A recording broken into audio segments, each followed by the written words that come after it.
This video is sponsored by War Thunder. More on that later.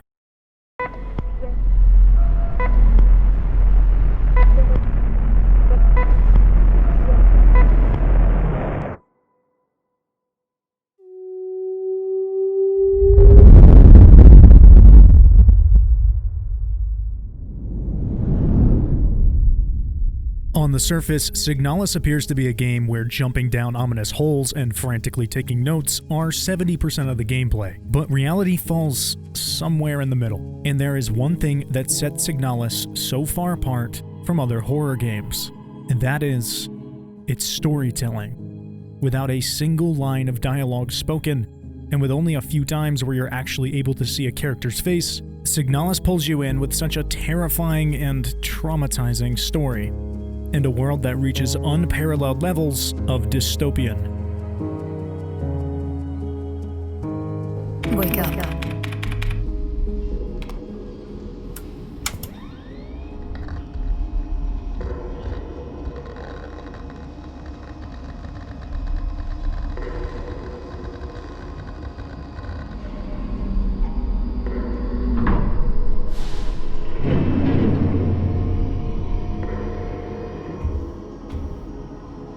As we wake up from a cryopod, we begin to explore this strange structure that we're in.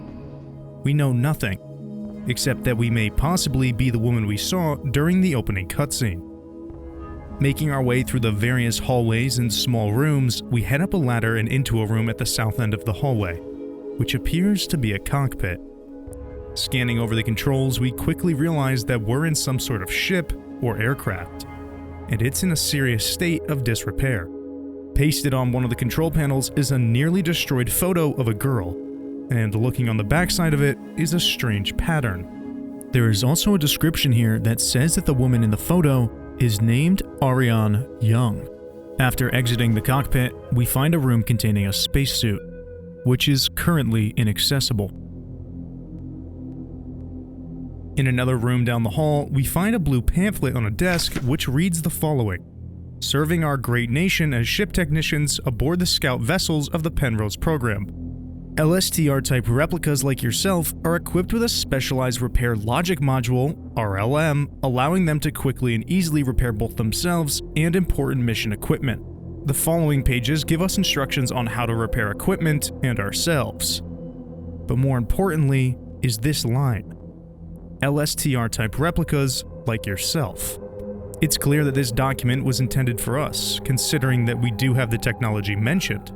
So this must mean that we're an LSTR replica, whatever that means. In the same room is a display with an image of the ship that we're on, the Penrose 512, and next to it is a roll of tape.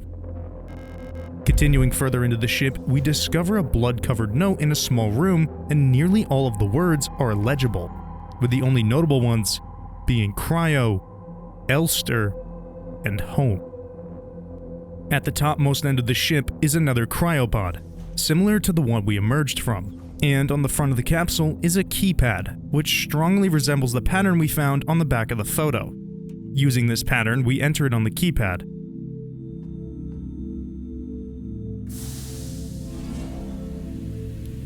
And the cryopod opens and begins to drain whatever fluid was inside of it. At the bottom, we find a broken keycard, and using the tape that we found earlier, we repair it. Heading back to the room with the spacesuit, we find one more document which gives us one vital piece of information. That being that on this ship, there is a replica and something called a Gestalt Scout Officer, part of the partner system used to perform whatever the goal of this vessel is. The replica is responsible for maintenance, and the Gestalt seems to be responsible for piloting the vessel.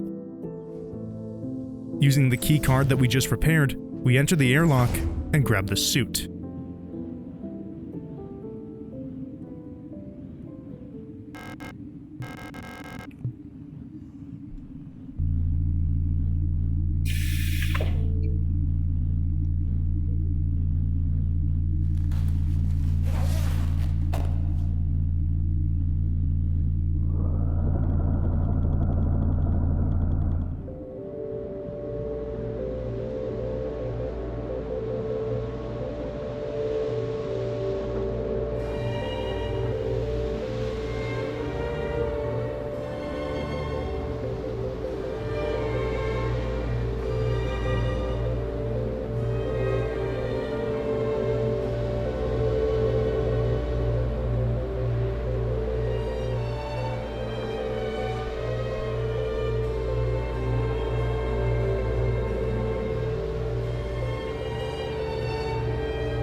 As we exit the ship and enter the icy tundra, we move forward one step at a time to some sort of archway.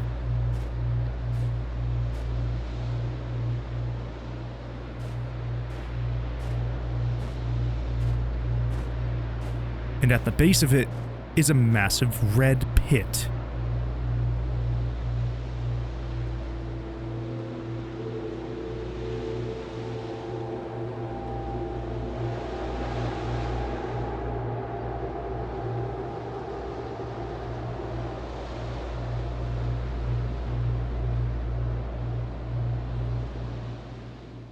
As we enter the pit and reach the bottom, there is a strange hole with a faint light emitting from the other side, which we of course enter.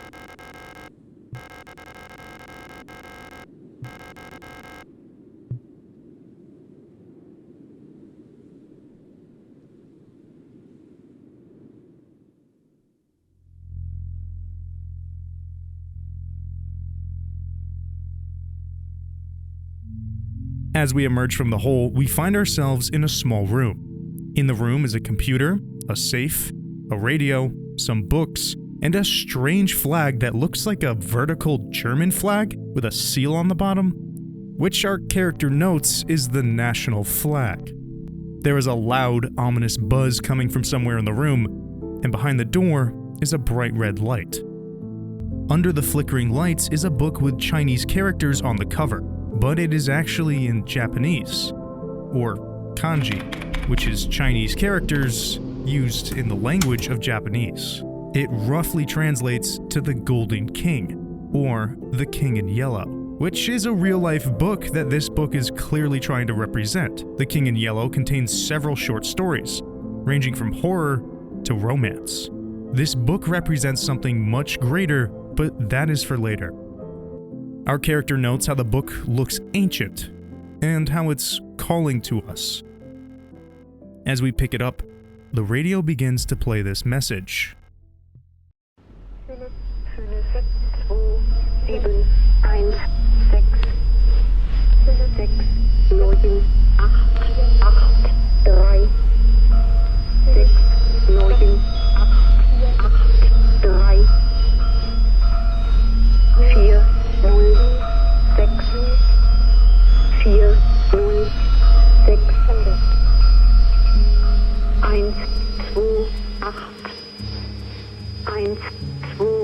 Images begin to flash on the screen as a series of numbers read out.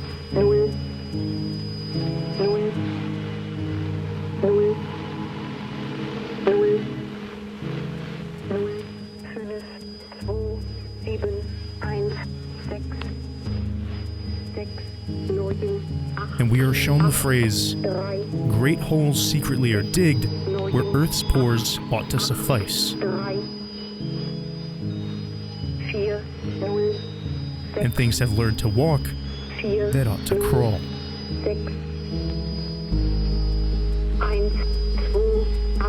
This statement is followed by, "Remember our promise."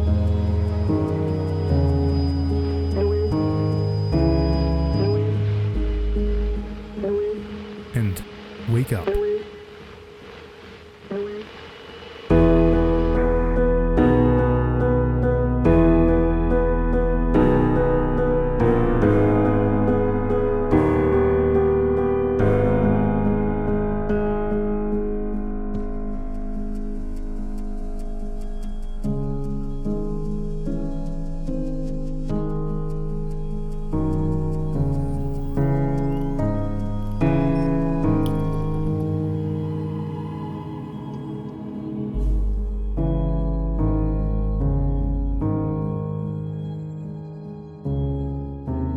We now somehow find ourselves in a bathroom, and as we go to the door, our character says, "I came all this way to find her.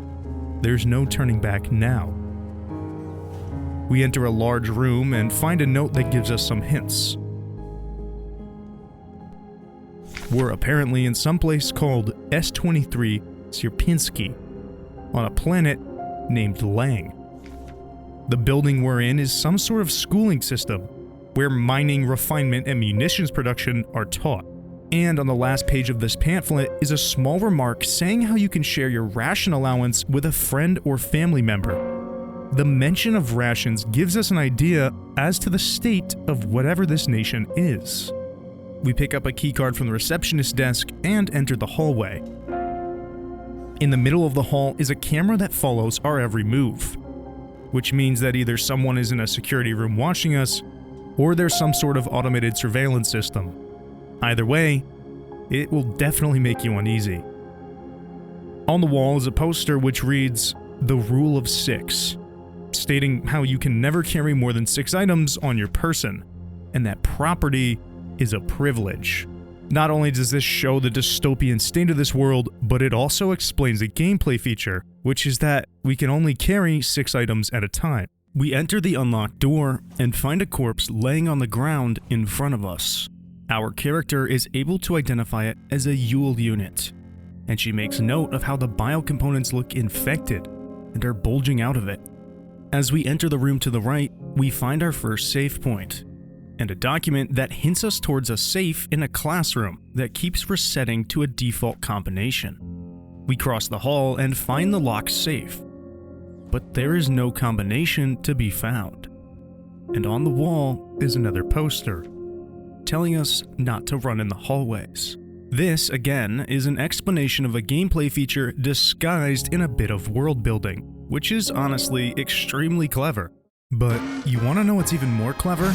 The amount of detail in the vehicles of today's sponsor, War Thunder. Take command of over 2,500 vehicles from 10 different nations. Tanks, ships, helicopters, fighter jets, each one simulated down to the engine blocks, fuel lines, and the poor guy sitting inside wondering what hit him. And when something blows up, X-ray view shows you exactly what happened. Because nothing says fun like watching a tank shell detonate someone's hopes and dreams in slow motion. Whether you want fast-paced chaos, tactical realism, or full-blown simulation, where turning your tank feels like parallel parking a fridge, War Thunder has a mode for you. As someone with an actual pilot's license, my favorite thing about War Thunder is how realistic the aircrafts are. I get to do things that I could never do in real life, like shooting other people out of the sky and pulling 10 Gs, which results in me instantly G-locking and spiraling my plane into the ground. You can also customize your ride with historical camouflages, player-made decals, and unique decorations, including the exclusive Eagle of Valor if you sign up using my link. And yes, it runs smooth. Remember, this massive game runs on your phone, so if you're worried about your PC or dusty console not being powerful enough, well, don't be. So here's what you do. Use my link in the pinned comment or the video description to play War Thunder for free, and if you're new or haven't played in the last 6 months, you'll get a massive bonus pack on PC and console. You'll get multiple premium vehicles, 100,000 Silver Lions, 7 days of a premium account, and the exclusive Eagle of Valor decorator. But it's limited time only, so don't wait, click the link, grab the bonus, and take control. Leaving the classroom and heading up the hall, we find our first sign of life.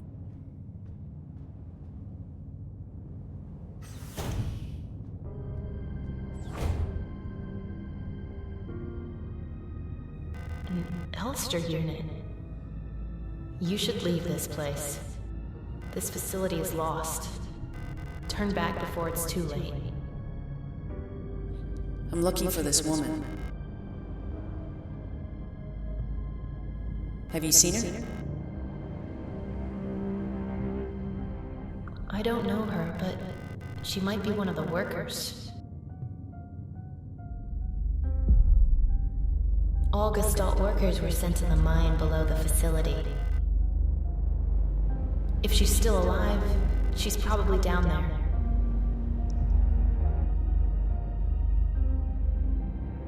There's an access elevator to the mine shaft 1 level below, but you'll need an administrator key to use it. After meeting what is likely another replica named Star, she instructs us to make our way to the mineshaft below, where we might have a chance of finding this woman we're looking for. While we're still unsure of why we're so desperate to find this woman, we press on. We go to talk to Star one last time before we leave, and she tells us that the woman we're looking for is likely dead by now. She wishes us good luck, and we move on. Now, at this point, we only know a few key details about what's going on. One is that we're what is called a replica, and we're looking for a Gestalt. and whatever this place is, seems to be in a horrible state. As we backtrack a bit, we use the keycard we found in the room with Star to open the Protector room, where we find a handgun and something called an aperture card. There is also a document containing a memo that instructs that a specific redacted term may no longer be used, and that the usage of said term, which is considered an obscenity to the state, is punishable with 2 cycles of double work shifts. We exit the office and head back down the hall, where we enter the last open room, and inside is another person. Oh, hello. You don't belong here either, do you? I'm Issa. Issa, it's Hal. You should be careful. There's something wrong with this place. I don't know what happened, but it's probably dangerous to go any further. That's okay. I understand. I have something I need to do, too. Take care. I hope you find who you're looking for.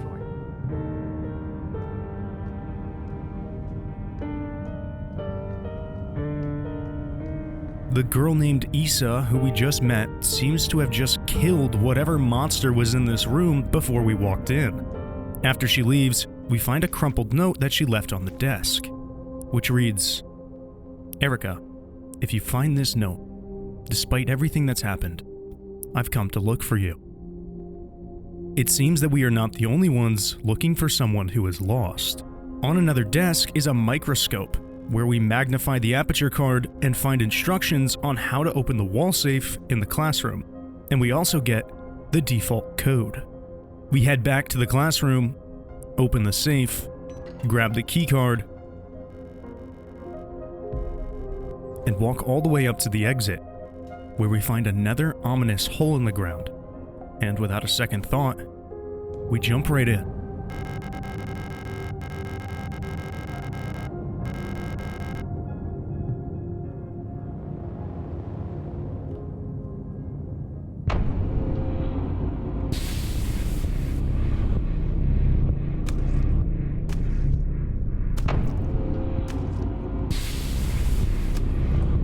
We now find ourselves somewhere new, and somehow things seem to be even worse here. The floors are covered in corpses, and trash is stuffed into every corner. As we explore the hallway to the north of us, we find a sleeping area with a single diary page on a bed. While most of the words are redacted, we're still able to make out, "The Protectors have been worried lately. They're hiding something. There's less of them. Ration plan keeps changing. Alina says I'm imagining at them. I can feel their fear like it's my own. What are they scared of?" Whatever it is that's described in this diary is likely a first-hand account of whatever was happening when things started to go south here. Across the hall is another sleeping area with another diary, but this time it's labeled as Alina's diary. Feeling a little lightheaded today. I hope it's not that new flu that seems to be going around. I can't afford to miss any more shifts. That storch at the factory was chewing me out for what felt like hours for fainting at work the last time I got a cold. I haven't seen Elster in the last few days. I hope she's okay. More and more people go missing in the mine lately, including replicas. Not even the Protectors seem to be safe. This short paragraph gives us a small glimpse into the horrors of even the day-to-day life in this facility. Punishment for using banned words, constant surveillance, and even punishment for fainting. It seems like something was due to snap at some point here. Heading back out and up the hallway, we find a door with a locked panel next to it, and a note that says that a special lockpicking tool must be used to open the door. But without the key to open the panel, we're forced to backtrack. Back towards the entrance, we find an area with a large 2 written on the wall, and beside it, 2 elevator shafts. We enter the only working one and find the control panel to be inoperable. But on the ledge below the buttons, we find a key, the service hatch key needed to open the main door in the hallway. Heading back to said door, we use the key to open the panel, and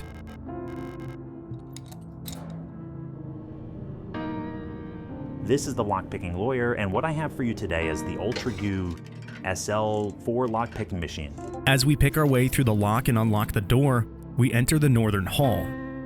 The door on the far right has Japanese characters on it, which read, "Do not enter." As we enter the room and inspect the shelf in the back, we find a box with a blue butterfly on the top and a square-shaped keyhole on the front. Moving to the next room with a medical symbol above the door, we find our next save point. We take a moment to breathe, organize our items, and continue exploring. Heading over to the room in the far east, we find another keycard on a desk and a file simply titled Interrogation Report. Each page describing a reason for an interrogation and the outcome. Contraband found in locker, no food, 3 cycles. Illegal use of radio, isolation, 2 cycles. Illegal use of radio, expired during interrogation. Obscenity to the state, passed out during interrogation, double work shift, 2 cycles. Trespassing, expired during interrogation. Thankfully, Alina doesn't seem to be on the list of those who were interrogated, but it's possible she may have suffered a much darker fate. A poster on a nearby wall reads Wunderwaffen, or Wonder Weapon, and shows what is simply titled as a Falke unit, a tall, imposing super weapon. We also find a spare box of ammunition and a stun baton, and, well, this can only mean one thing. We're getting prepared to fight whatever enemies may be lurking around. We exit back into the hallway and use the keycard we just found to enter the east wing. There's a bathroom, a storage room with some more ammo, and a room with an ominous glowing red light emanating from inside of it. As we enter, we see what appears to be a person, but they're just standing there, menacingly chopping away at a strange pile of meat and sinew.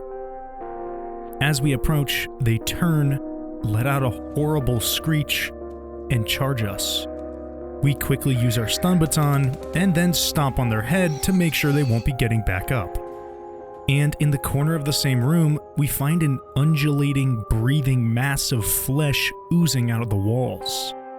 As we continue to look around, we find another room with another mutated replica. We take care of it without a second thought and find another keycard.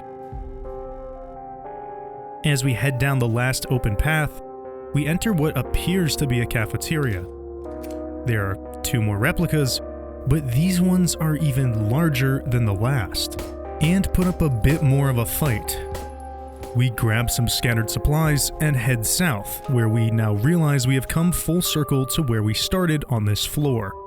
Tucked down into the far end of the hallway is another room, and inside, another replica, who luckily doesn't seem to be hostile, so we approach and speak to her.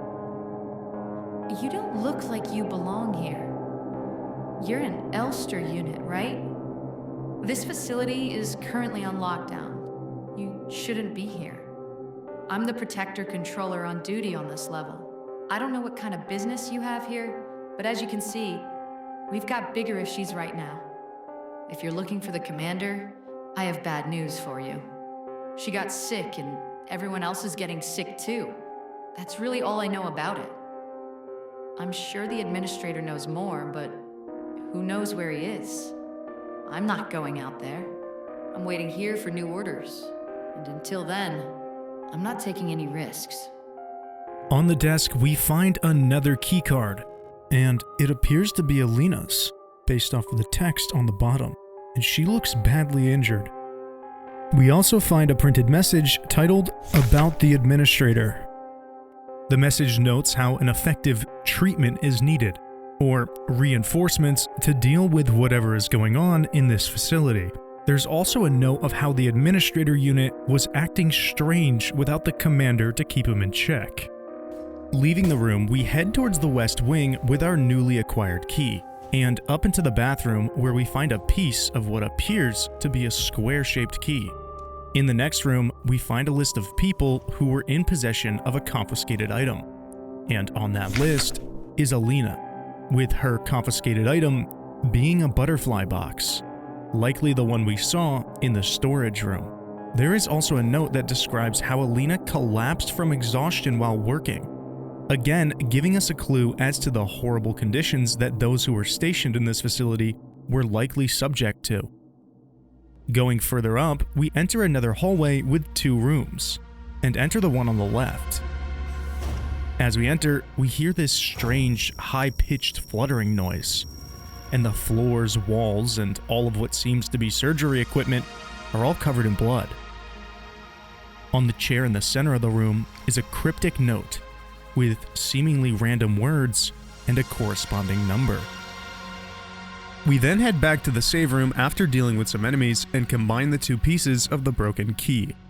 We can now see for certain that this key is intended for the butterfly box, so we go back to the storage room that it was in and open it.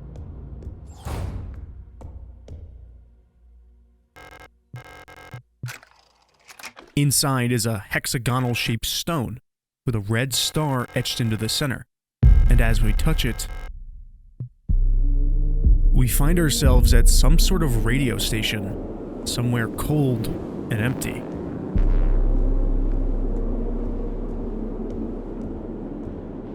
Outside is a door with a microphone and the digits 160.000 on the front. However, it doesn't seem that we can do anything with it just yet. Walking over to the main building, we can see the words Rotfront Station 6 on the door, and inside is a cozy arrangement of books and houseplants. It looks like someone was living here, but has long been abandoned. On a desk is a replica radio module and a pamphlet describing its purpose. The pamphlet tells us that with this module installed into ourselves, we can pick up and decode messages on frequencies between 50 and 250 kilohertz, likely having something to do with the 160 number on the door outside. On the dining table in the center of the room, we find a letter written to the radio officer who is stationed here, who, based on the header of this letter, was named Iris. And this letter gives us a fascinating insight into the lives of someone who we seemingly know nothing about. Dear Iris, I hope you and Ariane are both well. I've spoken to the official at Aeon, and they agreed that it would be best for Ariane to attend school in Sector C. I have a spare room she can stay in until she graduates. I know you two are inseparable, but we both know that it's best for your daughter if she receives a normal education in the city. Love, your sister, Camilla. This letter is written from someone named Camilla to their sister, Iris, the radio operator, about her daughter named Ariane. And this is our first time seeing any information about Ariane since we found her photograph on the ship. We go back out into the icy wasteland and enter the frequency 160 into our new radio module, and the doors open.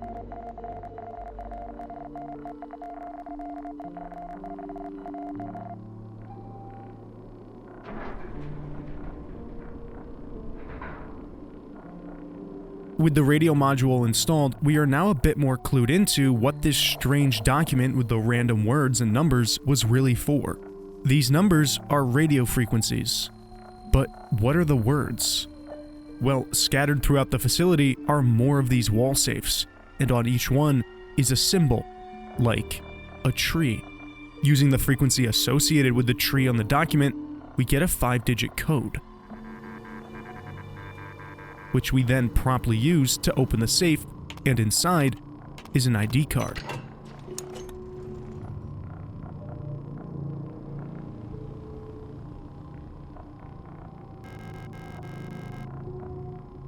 Using this ID card, we are finally able to access the elevator. We step in, insert the ID card, and select which floor we wish to go to. The description of floor number 1 is redacted, so obviously, it's our first choice.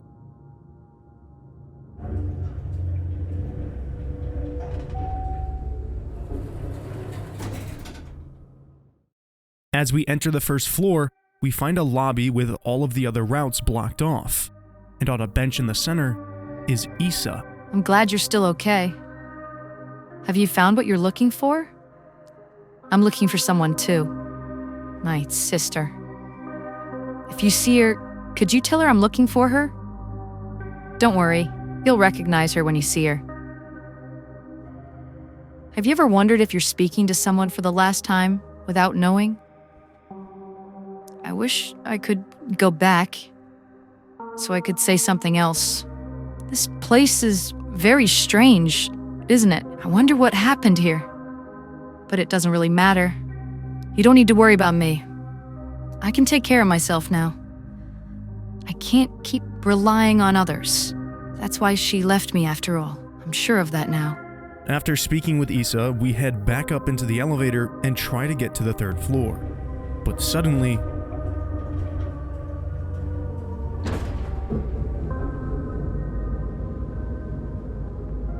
the elevator eats our key card.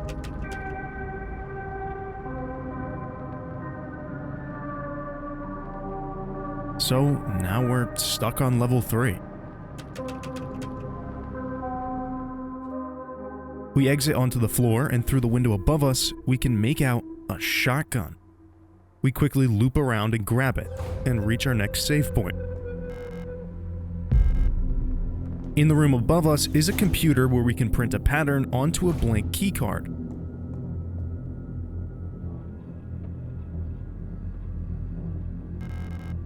But without one, we start to explore. Looking around a bit, we find a room with an X-ray machine and a collection of seemingly random items for us to scan.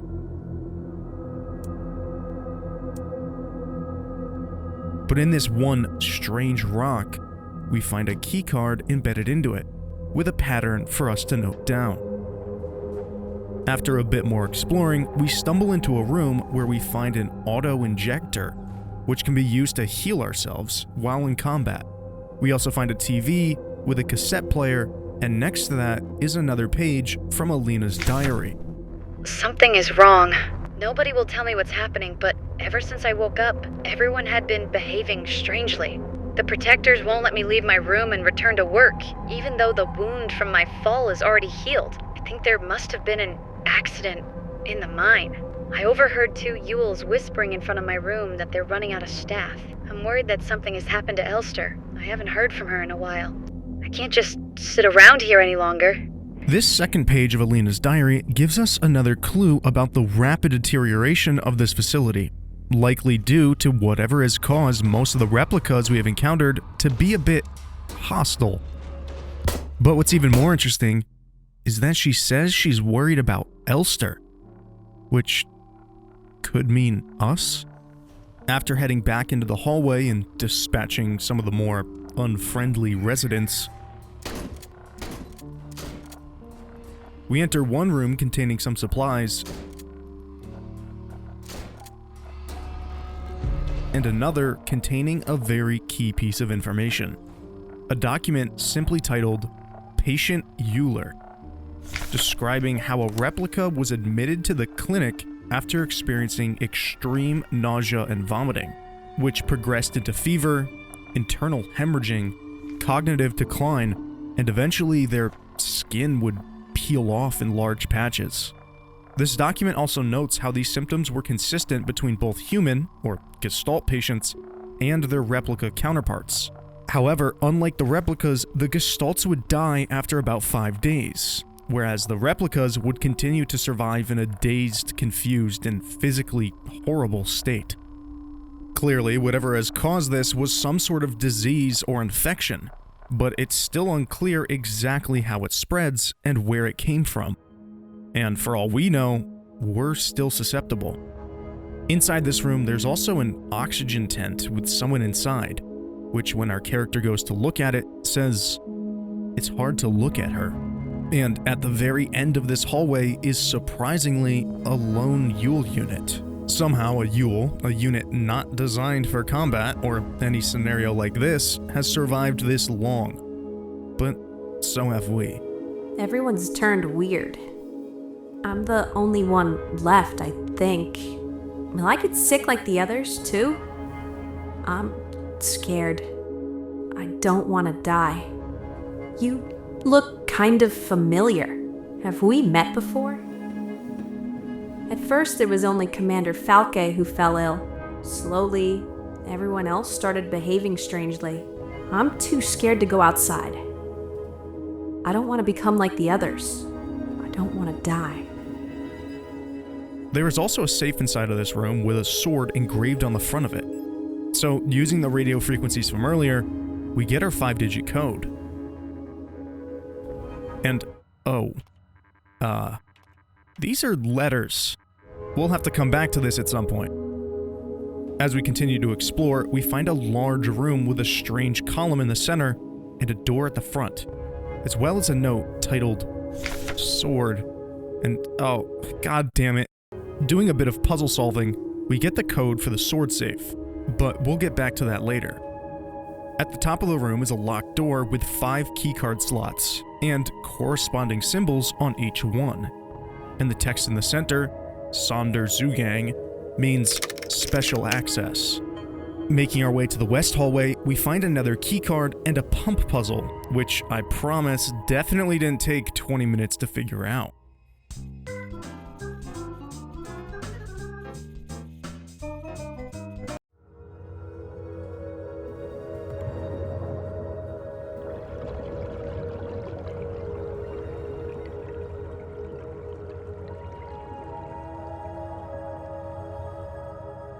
There totally wasn't a note explaining exactly how to do it or anything right next to it. This puzzle drains the water from the lower level and allows us to drop down, where we find our second keycard and a couple more deranged replicas. Deeper into the lower level is another save room with some supplies, and a medical bay, which, when we enter it,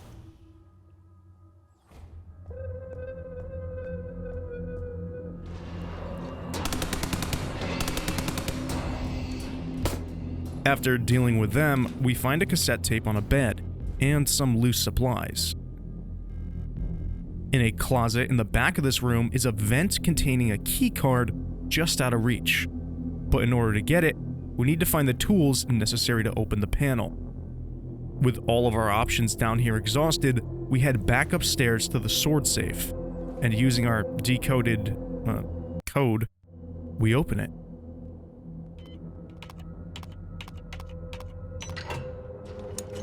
And inside, we find a key for the incinerator room, and an upgrade module which allows us to take pictures with our eyes. But this serves little purpose for now.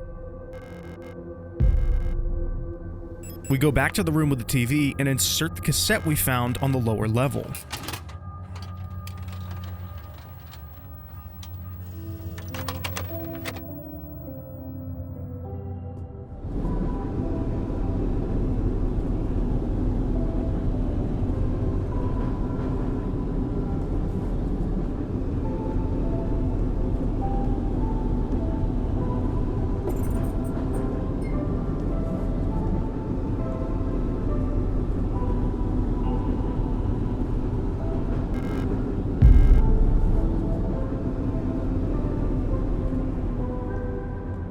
Somehow we're able to take this gold keycard from this vision.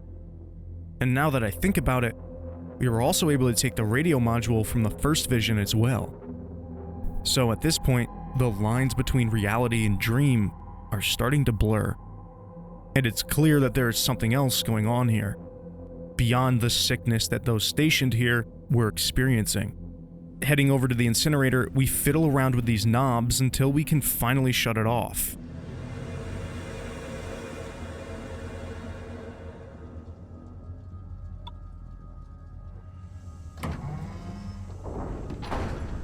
And we reach inside, where we find the fire key. Now, with 3 keys, there are only 2 left for us to find, one of those being a blank that we need to print onto.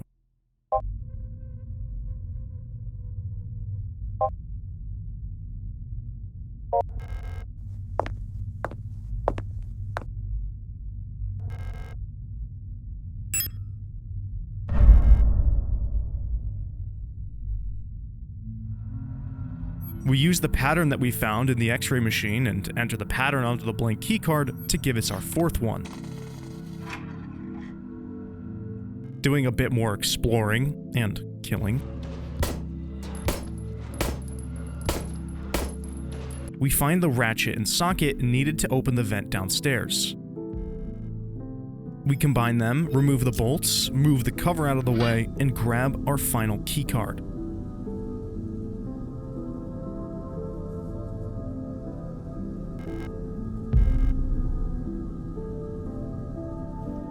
We head back up to the atrium, put the keycards in,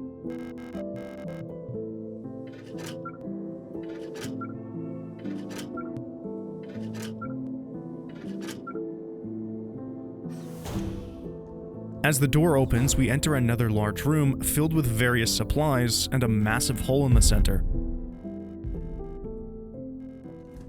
So, without a second thought, we jump down yet another ominous hole. And here we meet a Mina.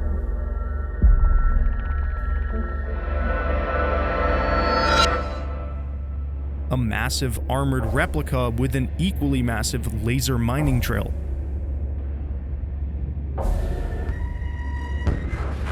We run in circles avoiding her laser and take shots at her when her visor is up and her guard is down.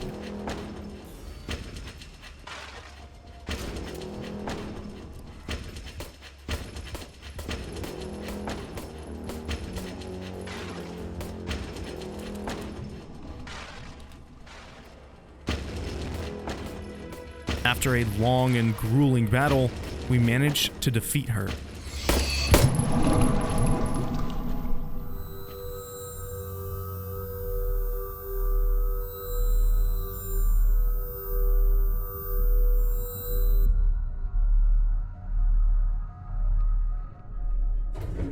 And this is when we meet Adler. A visitor. Welcome to our facility. You've caught us at an unfortunate time.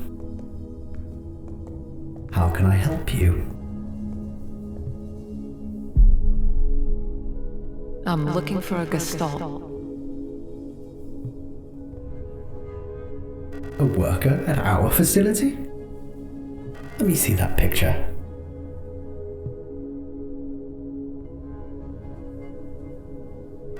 Alina Zio.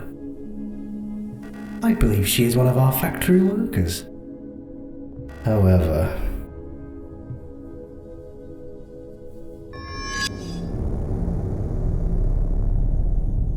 you shouldn't have returned.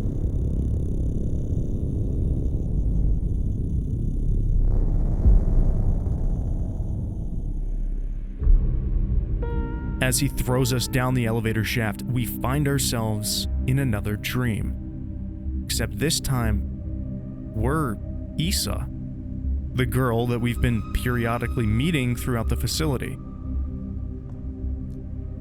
I must have fallen asleep while waiting for Erica. Did she already go home without me? We wanted to get some books from the library together. I should check if she's still there. We seem to be in a school classroom, and Issa says that she wants to check if somebody named Erica left without her. As we walk down the hallway, we find a mural in the corner, and Issa reads it as Rotfront Sector C, Polytechnical High School. Rotfront being the same name that we saw at the radio station and on the train. As we reach the end of the hallway, we find Erica.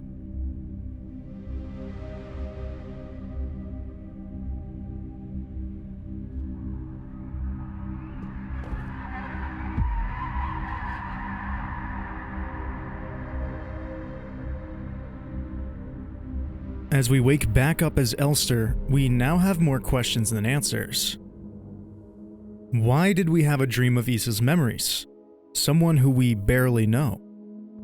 How are we able to take items from these dreams into reality?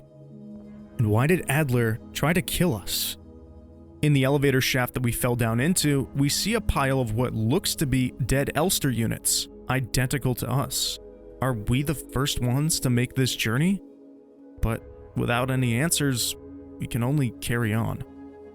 We enter the room below us and grab a maintenance key, which we use to access the rest of the facility.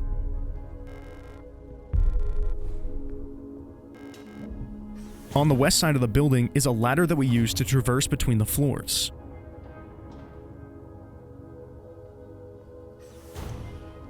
And, whoa, this whole area is massive, consisting of 4 different levels, all with dozens of rooms each.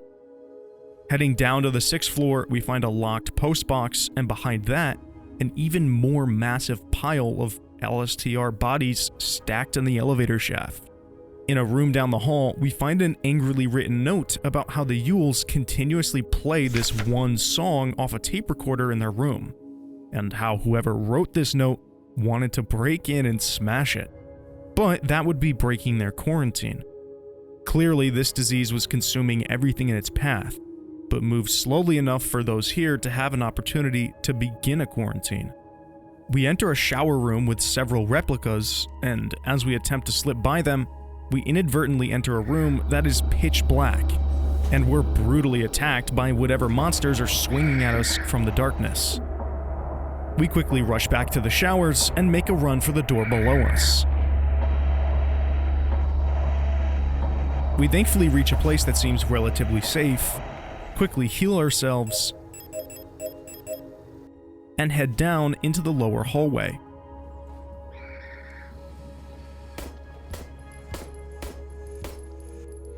Here, we find a room with yet another ominous black hole. So again, without a second thought, we jump down into it. I'm afraid the commander won't receive any visitors at the moment. But perhaps I can be of assistance instead. I'm the administrator of this facility. Please, there is no reason to be afraid. I'm just here to help.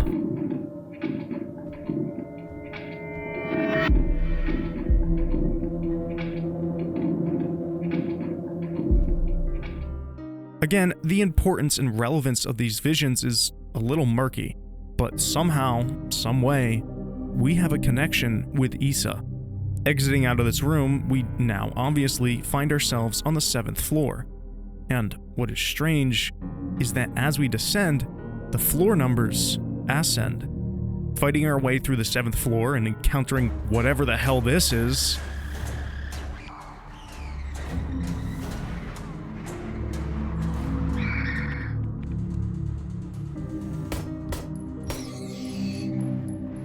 we find a familiar looking painting with a red keyhole inside of it. And we've seen this image before, if only for a handful of frames. And this painting is actually called Isle of the Dead, a famous painting by Swiss symbolic artist Arnold Böcklin. This painting is actually in a series of 5 paintings, which only 4 survived.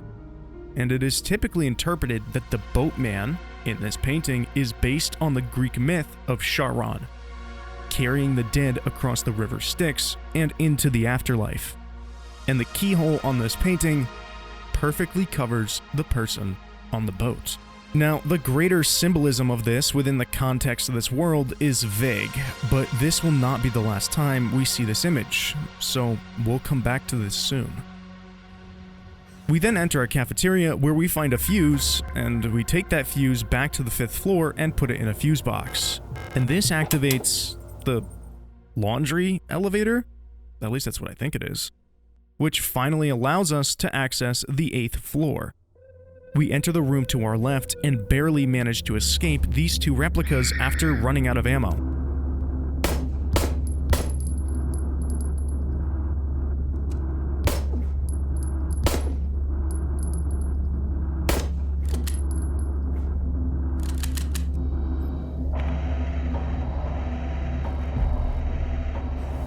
And as we enter the next room, we find a document which gives a detailed explanation of a Falke unit's purpose. The document goes over how Falke units are the commanders of Protectors and their resemblance to the nation's leaders. But more interestingly is their bioresonance, which this document says gives her the ability to influence others' minds, and even manipulate objects from a distance. As we enter the room above us, we see a Falke lying on a bed, holding some sort of container with a microphone on it, similar to the door at the radio station. And it's unclear if she's still alive, but this little monitor and IV bag next to her suggests she may be in some sort of coma. On the sofa next to her bed is her diary. This note is extremely cryptic and vague, but something interesting is this red eye. She notes how her mind has become contaminated. Could this be because of the disease that has taken over all of the other replicas? Or could this be something else entirely? In another room on the 8th floor is a star map, or an orrery? Orrery? Wait, is that a real word? Oh, it is. Now, this next section involves a lot of backtracking, so let me just speedrun the explanation. We head up to the 6th floor and find a cassette. We then find an eagle key which opens the eagle door, and inside we find a flashlight and a file on Adler. More on that in a bit. We kill lots and lots of replicas. With our new flashlight, we now go into the rooms that were too dark and scary before, and find a room with a secret tunnel underneath where we meet this girl named Aura. She is convinced that we know her, but we don't. And she fixes our flashlight, which we somehow already broke. In that same room is a document that basically says that all of the replicas are super dumb and stupid, and that if they have begun any sort of free or diverging thought, which they call persona degradation, they need to be, well, you know. The document also clues to the fact that every type of replica is based on one real person who was like super good at something. So hypothetically, if there was this girl who was a crazy sharpshooter, the nation would somehow copy her brain and replicate it, and then make a new unit named something like Sniper, SNPR. And if the replica somehow made connections with memories of the life of the person that they were copied from, that could lead to some issues. And shit, I'm supposed to be speedrunning. Aura says she's not leaving, so we bug out to a computer room on the 7th floor where we find a hunter key and an island key. With the island key, we go to the, island painting and open it. And inside is another key. Wow, another key. We go to the workshop and use our new key and put the cassette into the tape player inside. Oh wait, we can't because apparently the cassette is broken. We spend the next 20 minutes looking for something to fix the tape until finally we find, tape, as well as a revolver. And oh my god, is it glorious.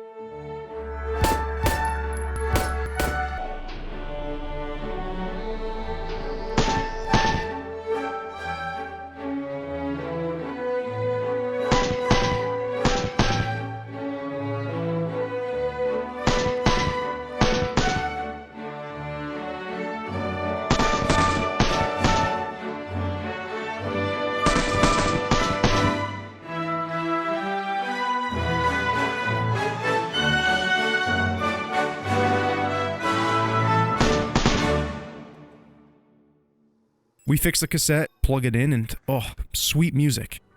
We head back to the Falke unit and play the wonderful music for her. And the container she was holding opens up. And inside, we find a key! No way. Alright, I'm sure that bit is getting old, but... Oh, hold on, I'm getting a call. Hello? Okay, yeah. I'll tell him. Alright. Oh, I just had 2014 on the phone. They want their game design back. We continue jamming out to our favorite new music and blasting away at replicas, all while making our way to the hummingbird room with our new key. Inside, we find a document on the Colibri replica, which details how they also have this bioresonance ability, and that they're able to extract information from and mentally influence replicas and gestalts non-verbally, all while operating within a hive mind between each other. Colibris are the Falke commander's right-hand women, and obviously have a very important place in the chain of command. We also find a document called Replica Known Issues, with each page listing different issues for each type of replica. But all of these seem like pretty benign things. For Yules, singing and dancing, checking on themselves in the mirror, and giving each other nicknames. And the explanation is even right there. Their original neural pattern was from a ballet dancer. And auras, they are judgmental of those who are rude or harsh, and can be rather expressionless. But when under pressure, they have a tendency to hide in service tunnels and are calmed by having access to plants to take care of, which is exactly what we witnessed earlier. But these issues aren't issues at all, but rather normal human behavior. And I suppose for the purposes of this nation, those are issues. Replicas are supposed to have all of the positives of a human worker without any of the mushy, touchy-feely downsides. So whenever they express human emotion or behavioral patterns, it's seen as a problem. There is one more piece of reading in this room, which is a note from the Colibri unit herself. Interestingly, while the commander was sick and likely all hell was breaking loose, this Colibri was reading Adler's mind, and he was just thinking of an Elster unit? Like it just said in the note, there were no Elster units here. So what was he thinking of?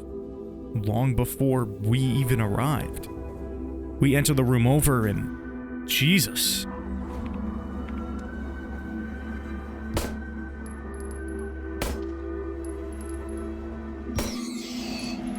We finally find the postbox key. So we head back up to the 6th floor and open the box. Where we find... You know what we found. This key lets us enter Adler's room, where we find a box with a strange mechanism on the front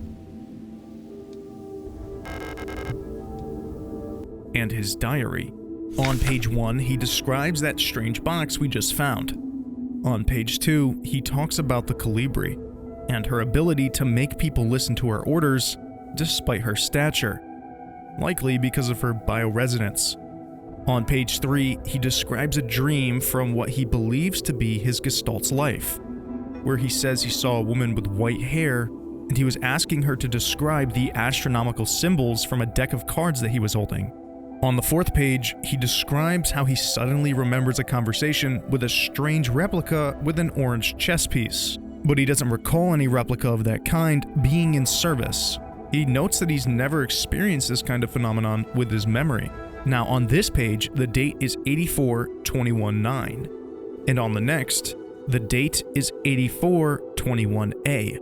On this 5th page, he says he managed to open the box, and that all he found was a notebook filled with blank pages. On the 6th page, the date is written as 84-21-B. He describes how he has become more sick, and how more and more replicas are falling ill, and how the Gestalts are dying. On the 7th and final page, the date is written as 84-21-C. This is physically the last page in this diary book, and he says how he will use the empty book he found in the box as his next journal. In this room, we also find one of the documents that gives detailed information on the replica types, except this time it's about us. Elster. Land Survey / Ship Technician Replica. A Gen 5 Cosmo Pioneer Specialist. Geez, that's a mouthful. We are a versatile combat engineer, designed primarily for orbital service. Now, something that immediately jumps out is the description of an iconic white and blue armor. And, we definitely don't have that. There is also a note that the original neural archive that we were based on was destroyed. So the new units are based on decommissioned units from the Penrose program, whatever that means. We now head down to the last unexplored room, the library, and we find Colibri. The others, they've changed. We no longer sing in unison. I used to be able to see into their minds. We were as one. Together we guided them all. But now, I can't understand their thoughts anymore. I've never been so alone before. They're still together. And I'm here outside, and they won't let me in. I can't stand their song anymore. This is the only place I don't have to hear them. This is the only place I'm safe. I can't go on like this. I wish I'd become like the others, too. At least then I wouldn't be alone. I hate this. Surprisingly, Calibri, Adler, and the Falke commander have all seemed to survive whatever has been going on here. Although, surviving can be up for debate. In the same room is a vending machine for books.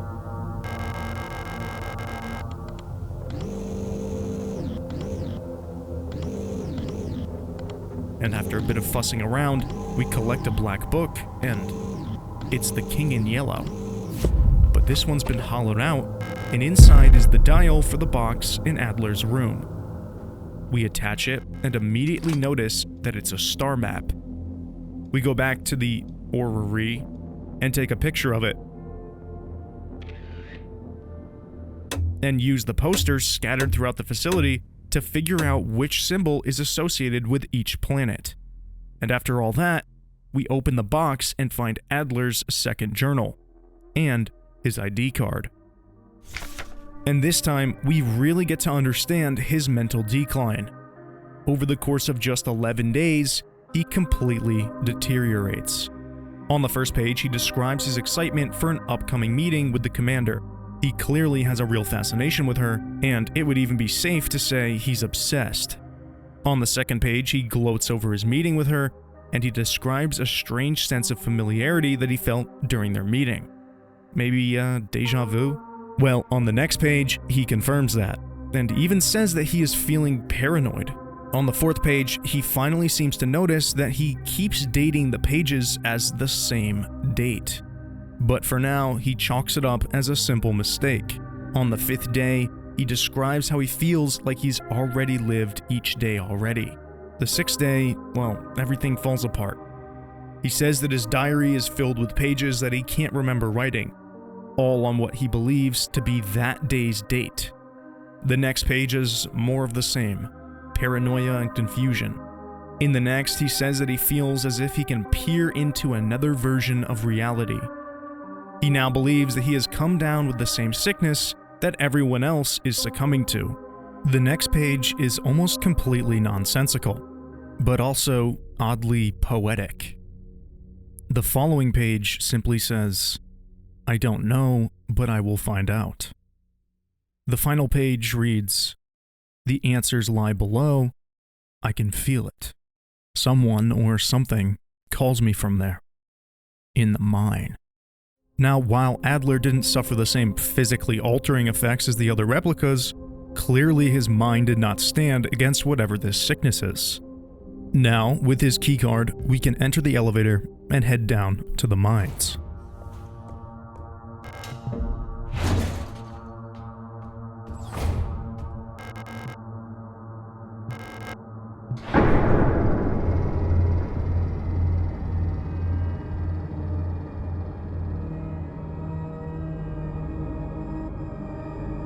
We see a brief cutscene where Adler appears to be hunting Issa.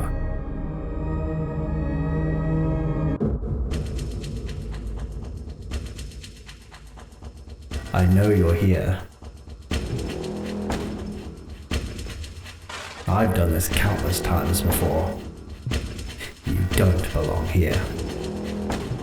And as he turns back, she runs up to him and stabs him in the eye.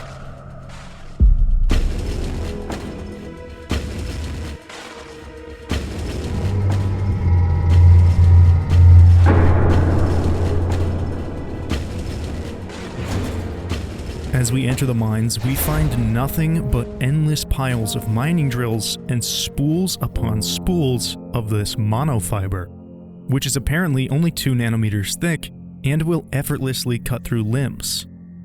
How lovely. Up the hall, we find a Mina unit bleeding out, although, thankfully, this time, this one isn't hostile, but instead gives us a very depressing monologue. Oh, hello. You're not a protector, are you? What brings you here? I'm Bo. If you're down here, you're probably looking for something. I'd help you, but one of my hydraulics failed and I can't move. I'm pretty much done for, so you can just leave me here. There's no point in repairing an old unit like me, so don't worry about it, okay? It'd be a waste of resources. I'd offer you my mining laser, but I don't think your frame could support the power output. You're probably better off using a gun. There should be some useful equipment in the mining office. It's just south of here. Don't worry about me. There are penny replacements. We're just replicas after all, right? In the end, what's one drop to an ocean? When I die, they'll just make another. Thank you for talking to me. I hope you find what you're looking for. Goodbye. After that incredibly saddening conversation, we head down into the mining office, grab some supplies, a flare gun, and find Alina's third diary entry.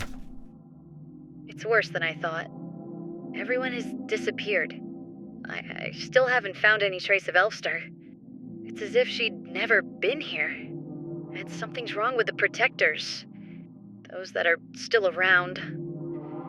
The guards spotted me earlier sneaking out of the medical wing, and she let out a monstrous scream as she chased after me. When I looked back, I saw her face, and now I can't forget. It looked like she'd been in some horrible accident. Strangely, Issa, Alina, and ourselves have all seemed to have taken a very similar path. Now, what's even more strange is that it appears that Alina is looking for an Elfstar unit. Possibly even us? Again, all we have right now are a few small pieces of a very large puzzle, so nothing is exactly clear yet. As we leave this room, we step onto a large moving platform that takes us even deeper into this labyrinth, and I couldn't help but notice this elevator's uncanny resemblance to the one in Akira.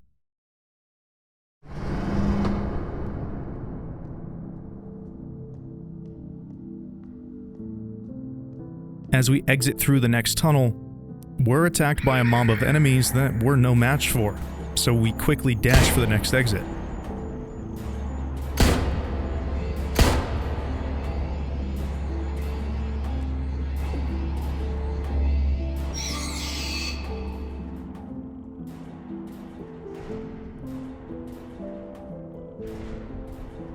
As we reach this room, we only find one thing. Two replicas holding each other. Hey, don't cry. It'll be over soon. Remember that time that we went to the surface? The stars were so beautiful. I wish we could go there again. Listen, I'll let you in on a secret. I can remember my name from my old life. Isn't that funny? Don't you want to know it? Here, I'll tell you. It'll be our secret together. So you can stop crying, okay? It'll be okay. Wherever it is I'm going, I'll wait for you there. The Star and Yule here have clearly developed a deep relationship. And while this conversation was troubling to listen to, the Star mentioned something very important. The fact that they can remember their name from their old life. These replicas are more than just robots, more than an AI in some sort of humanoid vessel. They have real human memories, and it seems that the closer they get to their end, the more they can remember their beginnings.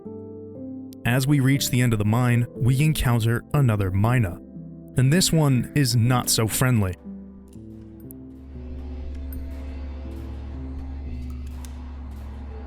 Low on ammunition and repair patches, we choose to avoid this fight, and at the center of the room is an ominous hole. And yeah, fuck it.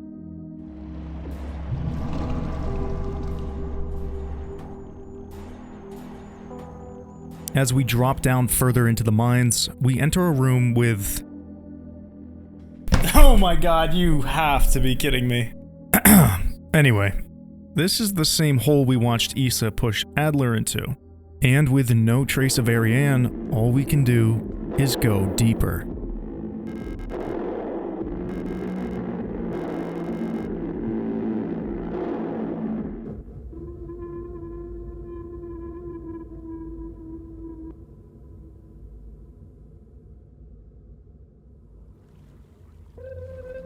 As we fall through the hole, we begin to have another vision, and this time, we're on a beach shore, eerily reminiscent of the Isle of the Dead painting. Scattered across the shore are crumpled notes, and each of them seem to be missing a significant portion of their writing. Tucked in the far corner of the rock wall is a copy of the Golden King, but it's apparently just out of reach.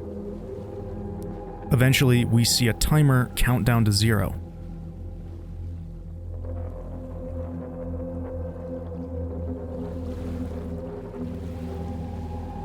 And as we awake from our dream, we find ourselves in a shallow pool of bloody water, and every corner of this cramped room is strewn in bodies. Now, beyond the corpses, we make an even more strange observation. As we go through a door on the left, we enter the next room from the opposite side.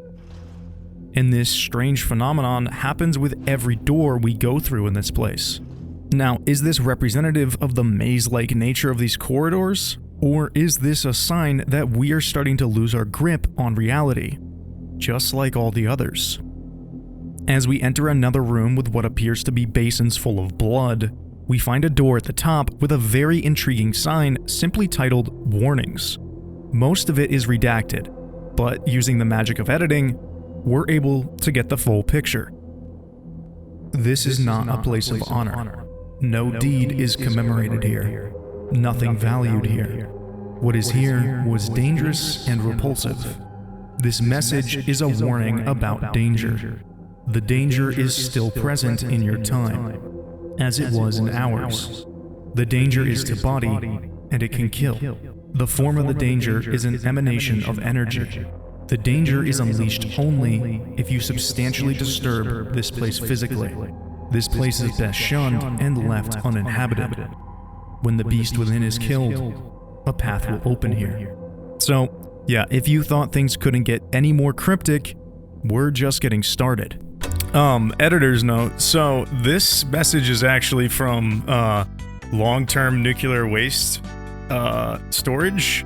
Basically, when they dump a bunch of nuclear waste into the ground, they have a message to let everyone know not to go into this place. And this message that we see here, well, it's the same message. So it's very interesting still, and still relevant to the story, but I just realized that this is what this is about. Going down the nearby ladder, we enter a safe room containing a note that simply says, "Leave this place." And I guess whoever wrote this really wanted to make it difficult to read. Going deeper into whatever this place is, we find a massive, undulating pit of flesh in the center of the room. I'm sure we definitely won't be jumping into that at any point. Going into the room on our right, we see rows of TVs with eyeballs staring at us. And on the desk in the center is this strange contraption with a microphone and a keypad under a glass cylinder. For now, it's unclear what it's used for. On the corner of that same desk, we find a gold wedding ring and a box of Nitro Express ammo. Wait, Nitro Express? 16mm? 16mm is not a real caliber, but if it was, just for reference, this is 9mm, your typical pistol round, and this is what the 16mm round would look like. Hello, Beam is sleep deprived and cannot find the voice line, so he has asked me to do it. We now jump down the flesh hole.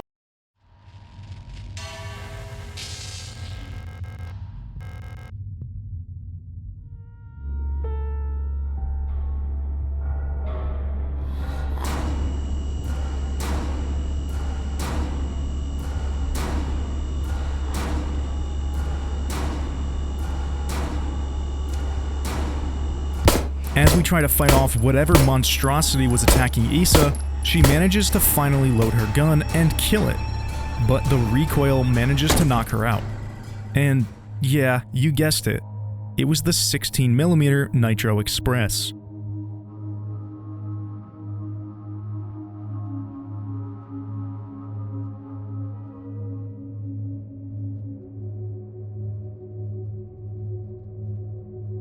As we take in our surroundings, we notice that we are quite literally in a pit of flesh.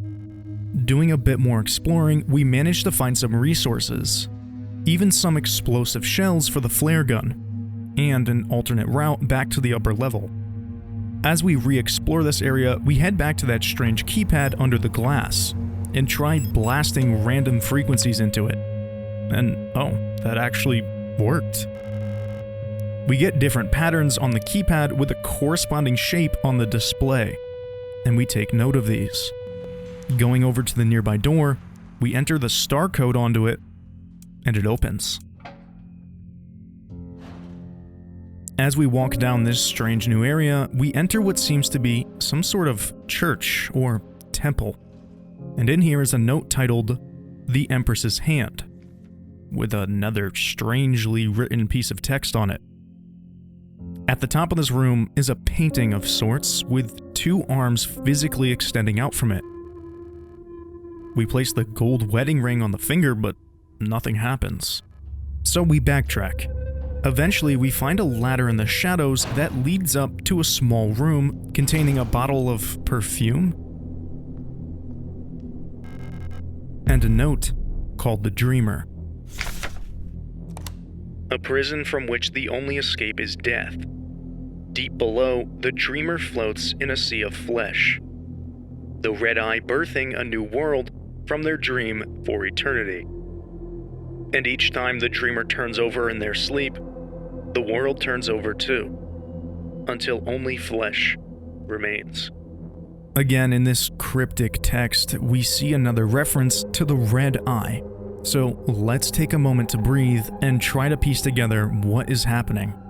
After everything we have experienced thus far, we can discern two things. Either what we are experiencing is not reality, or we're developing the symptoms of this mystery illness as we head deeper and deeper. Now, let's go back for a second. We were on board the spaceship, the Penrose 512, which crash-landed on this planet. We walked up to an archway, where we then climbed down a giant red pit and crawled through a small hole, which led to a room with a computer and a book, The King in Yellow. When we left that room, we somehow ended up in a bathroom inside the top floor of Sierpinski. Now, while this is all possible, that we had the odds of landing in a spot that was only a short walk away from this strangely designed entrance, and not to mention that we were able to take physical items from visions, Occam's razor tells us that most likely that didn't happen. But obviously, something is happening here. This could be fractured bits of Issa's memories. Maybe we aren't even Elster. Maybe we're Issa experiencing her memories from an Elster unit's perspective. But before I get carried away with theories, let's try to analyze this poem. A prison. We are surrounded by bars and cages. Deep below, floating in the sea of flesh. And well, that's pretty self-explanatory. The red eye birthing a new world from their dream. And again, that ties into the theory that this is all a dream.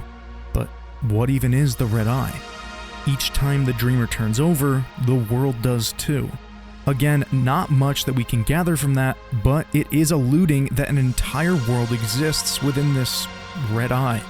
This is the biggest clue so far as to what is really going on, but, well, it's just a clue.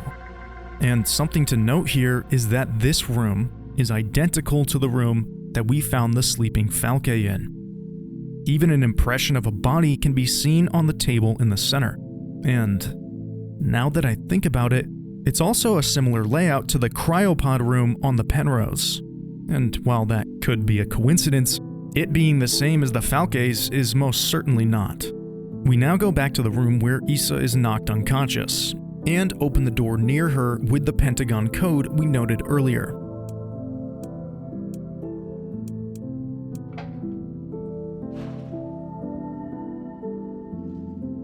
We slip past the 2 replicas and into the next door, where we find a plate almost identical to the one that sent us into the radio station dream earlier. As we pick it up, those massive forceps-looking things close us in. The only way to get out of this place is to put the plate back down. But, we can jump down countless numbers of massive pits, but we can't climb a 4-foot-high wall? We return the plate and continue to explore. We find a maze-like room full of that very deadly wire from the mines. And in the center, we find a rusty key and the plate of flesh. We then head back to the upper level, where we enter our code on the triangle door. And yep, nope.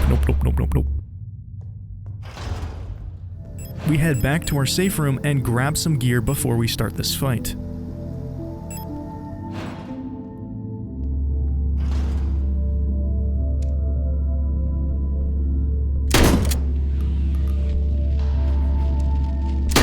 And after some deliberation, we manage to defeat them all.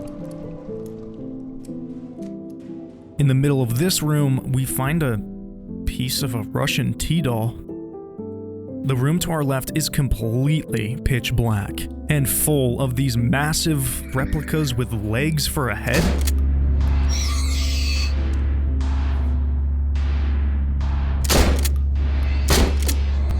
But somehow we managed to run through and grab what was at the far end of this room, a serpent ring.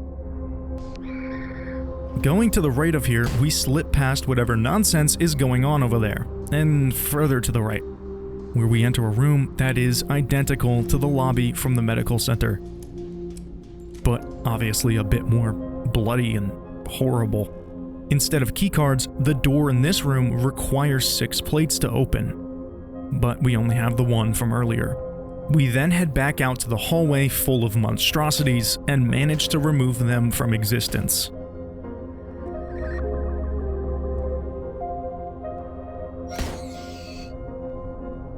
We enter the room on the far left and find a stick of incense and Alina's 4th diary page. How long has it been that I'm down here? How did I get here? Where is this place and why am I here? My memory feels so blurry, as if I'd always been here. Forever. Even my hair is slowly turning white. I remember my name and I remember my life, but I also remember a different name and a different life. It feels like a line between her and me is blurring the longer I stay here. Alina seems to be experiencing the same memory loss that Adler was. And what's even more interesting is that she says her hair is turning white. We haven't seen any replicas down here with white hair besides Ariane. Going back underground, we find one more ring stashed away in a small room on a pedestal. We then take this ring, the Regent ring, the gold ring, and the serpent ring back to the room with the extended hand statue. We decipher the riddle, which gives us this combination: Regent ring, gold ring, serpent ring. As we place the serpent ring, the face begins to ooze a strange black liquid, and coming out from the center of the face is the plate of knowledge. We then take the incense we found earlier all the way back to where we dropped down. We enter a small room with an altar, where we then place and light the incense. A small hidden compartment opens, and we take the plate of love from it. Going back down to Issa below, we use the bottle of perfume that we found earlier to wake Issa up, and this didn't dawn on me for a while. My first instinct wasn't to go spray someone who was just knocked unconscious with a bottle of perfume, but somehow this wakes her up. And she says, It's you. Pelster, right? Thank you for your help. Did you find who you were looking for yet? That rifle. don't think I want to use it again. You can have it. I'm so exhausted. I feel sick. It's hard to breathe. The air in this place feels thick, like you could bite it. It's like there's a fog in my head. I need a moment to rest. We take her rifle and begin to search for the last few pieces that we need to open the door. Back on the middle level, we find the door that belongs to the rusty key that we found earlier. Inside is another piece of the Russian T-doll and a locked door. Opening the door, we find ourselves in another razor wire maze, and in the middle is the plate of sacrifice.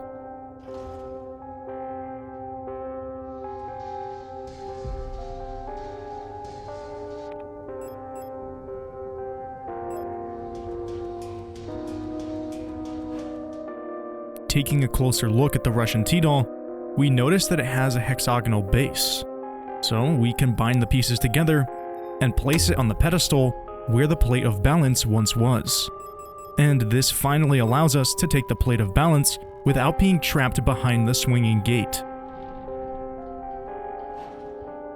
With all of the plates collected, we take one final journey to the door. And I know this is hard to believe, but we're actually not jumping down any holes. This time, we're climbing out of one. One that looks awfully similar to the one we found when we crash landed.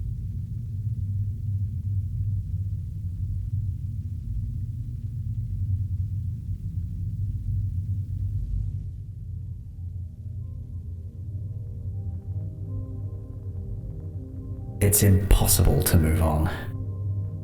I've been here so many times, but I've never returned. The commander never talked about what she saw out there. I'm sure whatever it was what made her fall sick. Something about her changed when she returned. She was no longer our beloved leader, Falke. What waits beyond the threshold?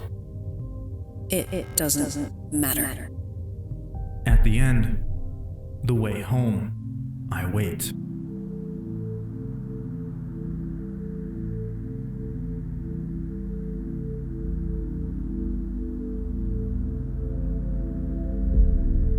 The void. Beyond the gate, emptiness.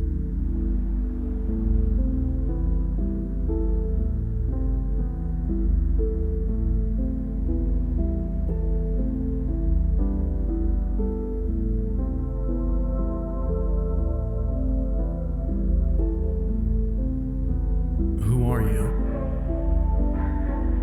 Images of the Isle of the Dead quickly flash. Laying at the foot of these pillars are the bodies of other Elsters. Come closer.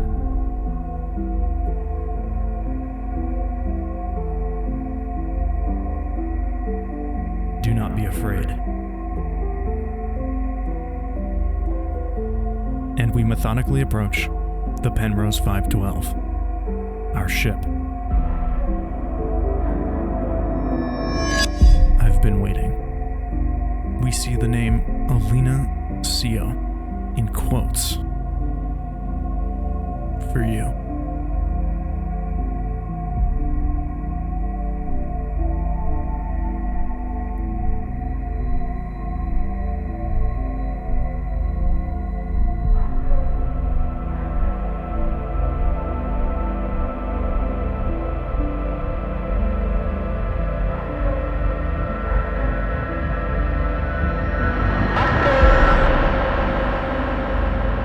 Be not afraid.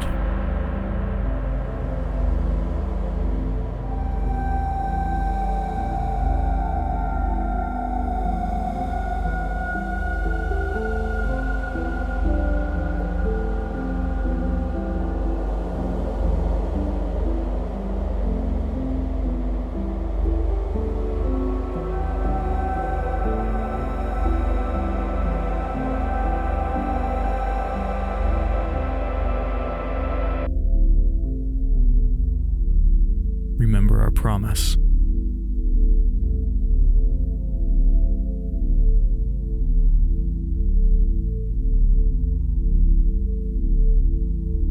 Wake up.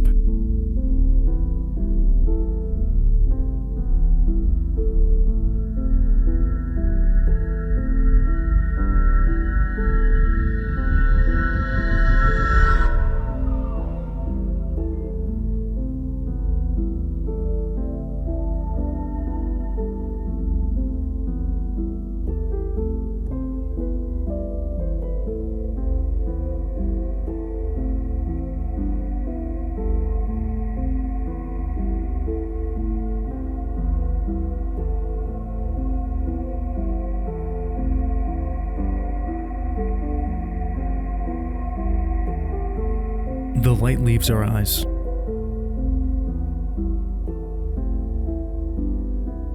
And the credits roll.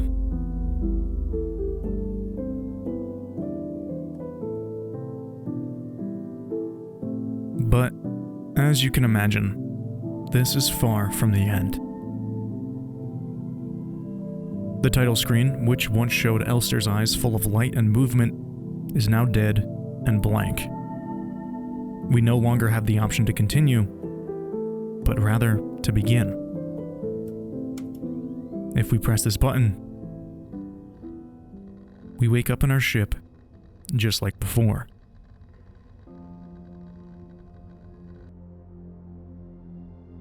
Except this time, we have a little hat.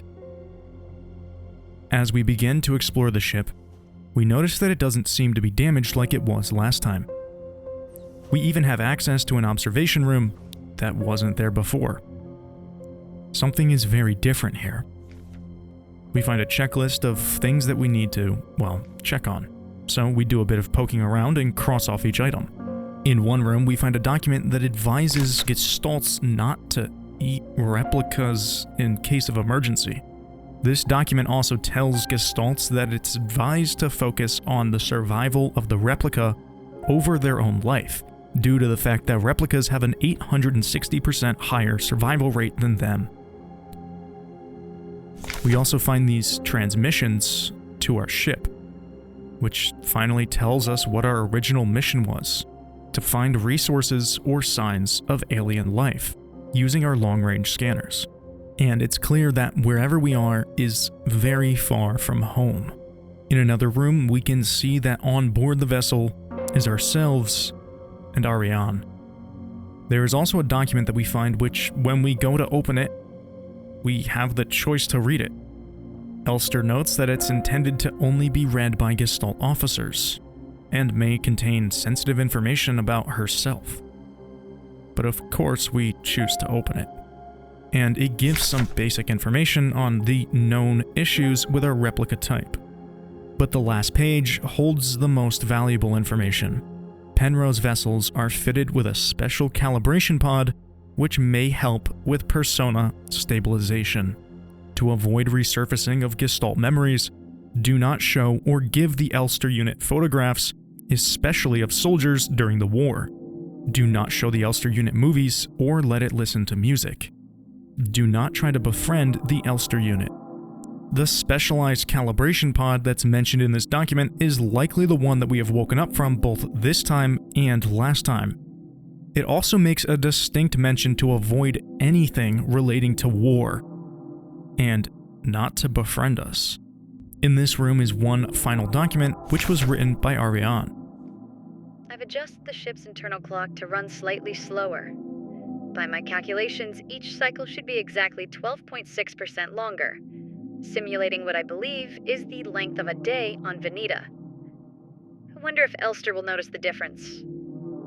Judging from her accent, I'm sure that she's Venetian. She pronounces ship just like Issa and Eri used to. It's very cute. Hearing her speak makes me dream of the ocean. I wonder if he'll ever get to visit something like it. Maybe on a distant world. And this is a bombshell. Issa knows Ariane, and vice versa. In another room, we find a half-finished painting and a note from Ariane. running out of ochre paint. Elster laughed when I told her. Now I have to mix it myself. So annoying. I still haven't read a whole bunch of those manuals. It feels like they gave me enough to read for the rest of my life. Most of them are boring technical manuals anyway. They could have given us more films to watch instead. Half of them are war films, which Elster doesn't like, and the other half are kitschy propaganda dramas. And what's extremely ironic is that Elster and Ariane were supplied with mostly war films, even though it was just stated that depictions of war trigger a negative reaction in Elster units. We do a quick check in the cockpit and can see that all is normal. So finally, we enter the sleeping quarters.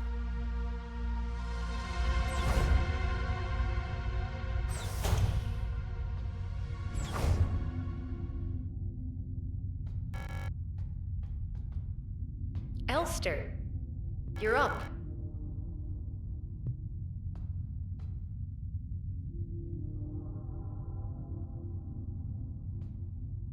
I missed you. I missed you too. It's our 3000th psycho anniversary. We'll be getting the updated mission parameters later, so I thought it'd be nice to celebrate.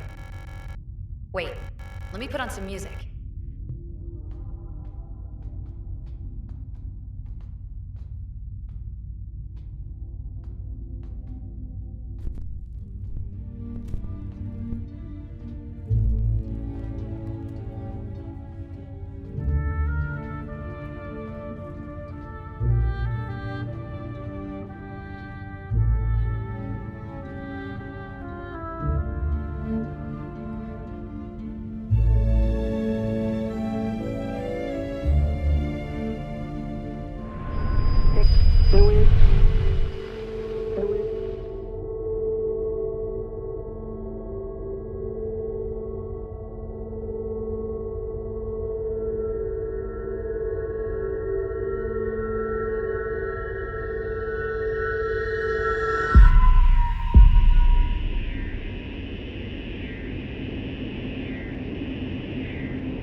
As we crawl back into the ship, we realize that we are badly damaged.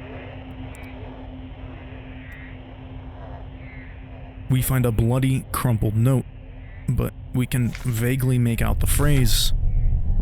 I can't tell if I'm awake or asleep anymore. Everything hurts all the time. I can't go on. Please make it stop.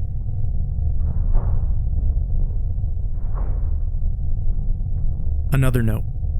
Lost another tooth today. There was so much blood. My hands were shaking. Why is my hair falling out? I can't sleep. I just want to sleep. Please, just let me sleep. As we enter the cryogenics room, we see a dead replica leaning up against a beating heart that is emerging from the cryopod. And we borrow her arm.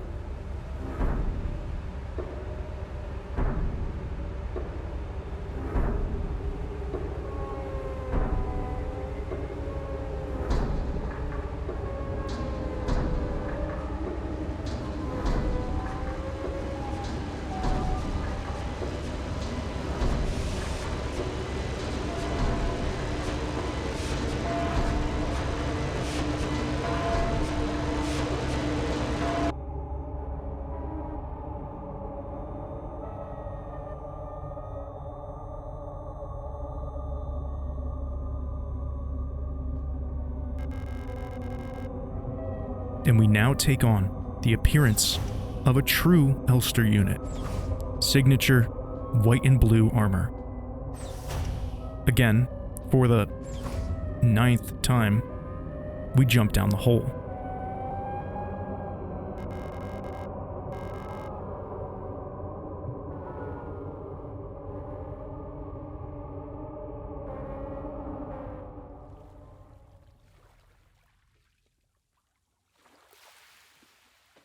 As we walk down the shore, we approach a red lamp attached to a boat.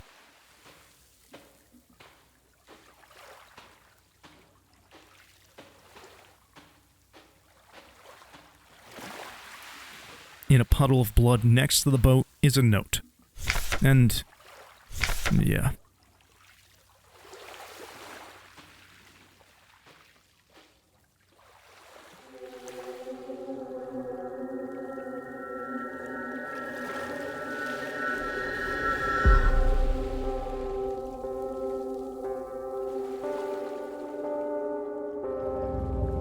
We enter the boat and find ourselves back inside of the bathroom of the Sierpinski facility.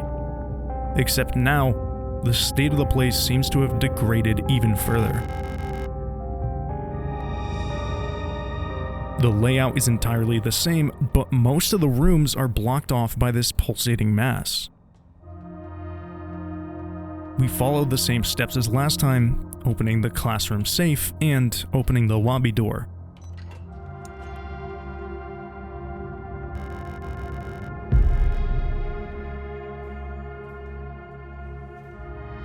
And we go back down the same hole.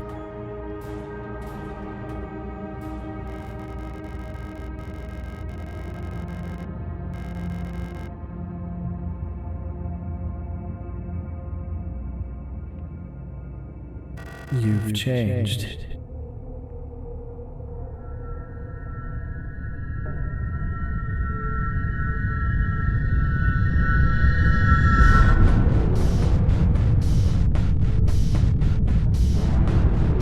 It's like everything was taken apart, put back together by someone who doesn't understand how it works.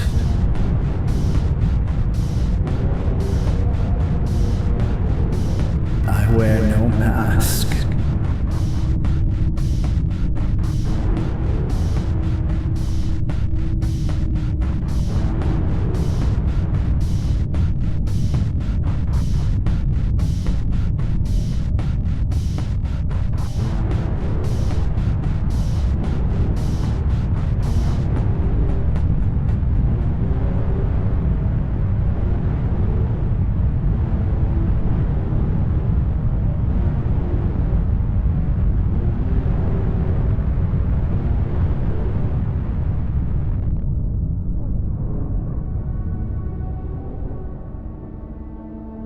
We are now in a new area, with a strange puzzle in the center of the room.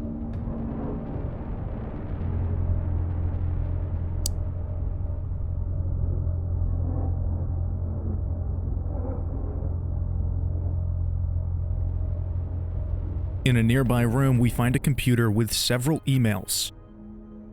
We won't go through all of these just yet, but one of them gives us a hint as to how we can get a code to the back entrance, using the birthdays of this woman's daughters. But for now, we have no access to the data. We continue to look around and find another Isle of the Dead painting, but this time there's a tarot card embedded underneath layers of paint in the center. We then head upstairs where we enter a room containing a film developing canister and a stolen document. This note implies that when persona degradation reaches a certain point, replicas will be shot to death, and if ammunition is being rationed, they use alternate methods. In another room, we find a box with a magpie on the container and a speaker on the front, similar to the container that Falke was holding back in the medical bay. In the same room is a note titled Teacher's Evaluation, Ariane Young. The girl, without a doubt, is remarkably odd. Certainly due to her being raised solely by her mother, rather than by a community of good people overseen by a block warden, as is normal these days. Her obsession with paintings, music, and other such nonsense was clearly implanted during her time living in the mountains on that desolate radio outpost. And surely her friendship with those Venetian-born Itau sisters also exposed her to some of the questionable literature that is illegally sold in their parents' bookstore. She does not seem to understand that these distractions are no longer acceptable now that she must partake in the society of our nation like anyone else. Personally, I can only hope military service will beat those frivolous ideas out of her in a way that this school has failed to do so far. And this is the most information we've received on Ariane thus far. Not only is she creative with a great sense of individuality, but those characteristics are seen as extremely undesirable by the nation and this teacher. We then head back downstairs and into a hallway where we twist a wheel to stop a pipe from spewing flames. We then head down the hall where we find a bottle of acetone in a locker room. And at the bottom of a trash heap, we find a blue floppy disk. We take the acetone back to the painting where we use it to dissolve the paint covering the tarot card. We then take the blue floppy disk back to the computer. And this gives us access to a program that allows us to align these satellite dishes on a certain frequency, which tells us which antenna to broadcast one of these audio files from. This will be useful later. We head back out and, for some reason, decide to jump into an old trash compactor. And for a brief moment, we see what appears to be Ariane injured. Down here, we find another tarot card and a whole lot of enemies on the train platform.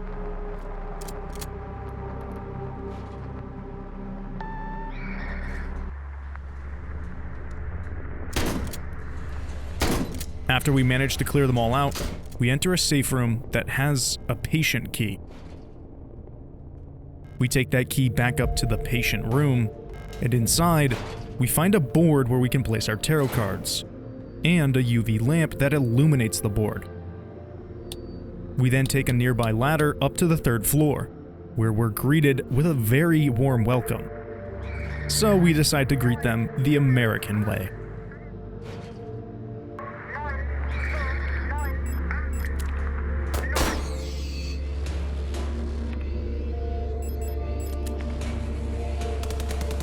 After clearing out that room, we exit into the hallway and into another room, where we find an arrangement of 4 butterflies in a frame. There is a card at the bottom of it which just reads Pareidolia. Pareidolia is the tendency to perceive meaningful images, especially faces, in random or ambiguous stimuli. Basically, it's the name for the effect when you see a little face on your wall outlet. And for my European friends, except for Denmark, you guys also know what I'm talking about. It's like when you see an Among Us in a trash can. So we take a few moments to really look at the butterflies, and we start to see a hidden message. A-E-O-N. Aeon. We use this word to open the combination lock next to us, and we find a tarot card alongside an arrangement of butterfly cocoons.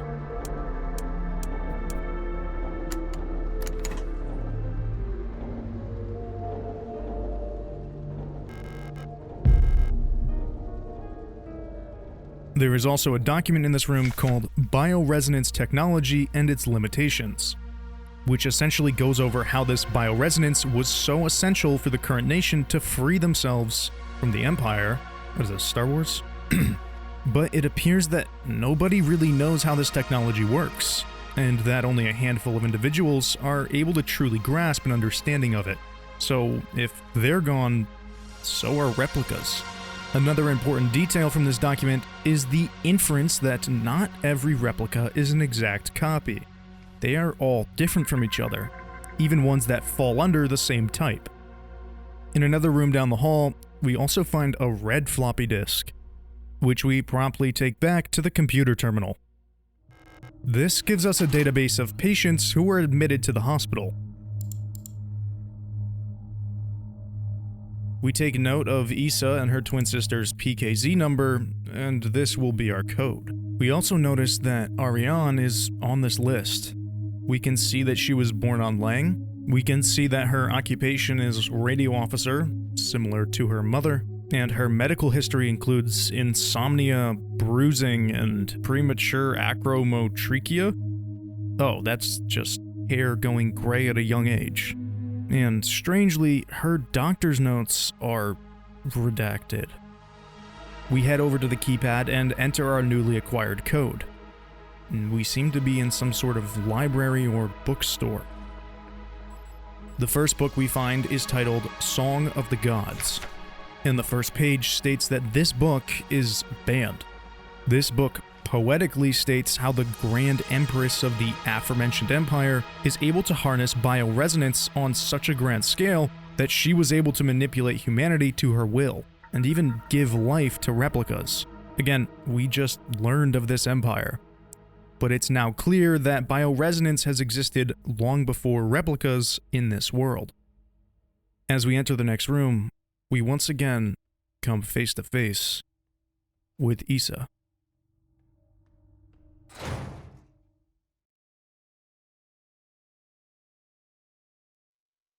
I couldn't find her.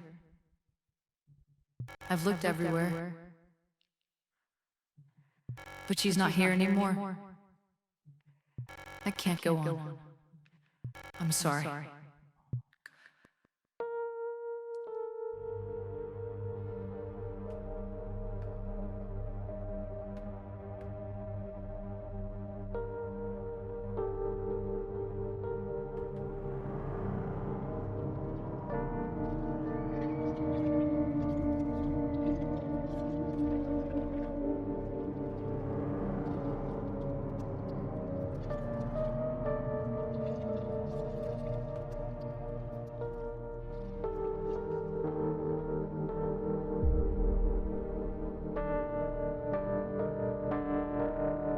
Now she is nothing more than a puddle of biofluid. On a nearby wall are two pictures, one of Issa and one of Erica.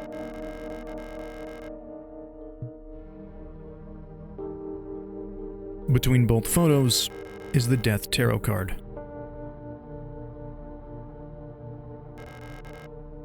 In the same room is another book on bioresonance, which questions where it came from and asks, if it's so powerful, how was the Great Empress, the one who wielded it so powerfully, defeated by someone without this divine power?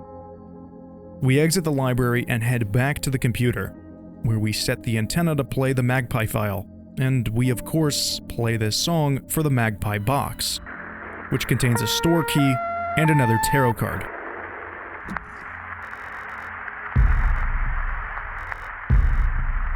We head down to the storeroom, use the key, and find a bottle of developing fluid.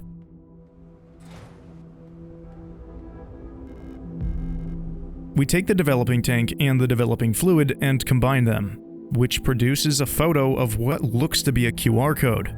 And trust me, I tried scanning this like a madman, and I got nothing. Next to the storeroom is a locker with what seems to be some sort of scanner. So we hold the photo of the QR code up to it, and we find our last tarot card with a note attached.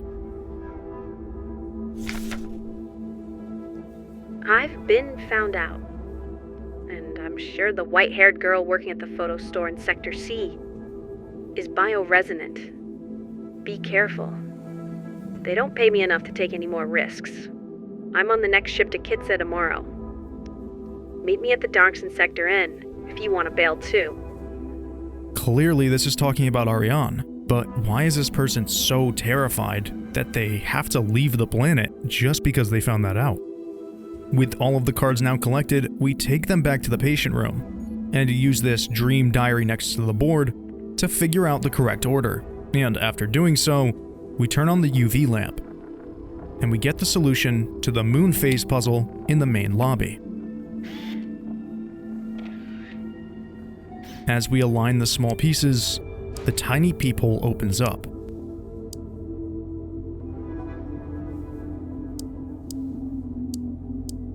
So, naturally, we crawl through.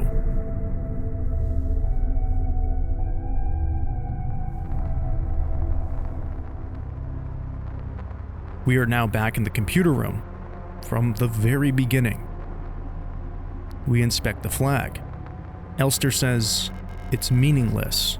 Two black and white photos next to it. Elster says, they're pictures of the painting Ariane used to make. The book's on the shelf. Ariane loved reading these. And the King in Yellow? The last seal has been broken. It's time to go home. We take the book and walk through the door.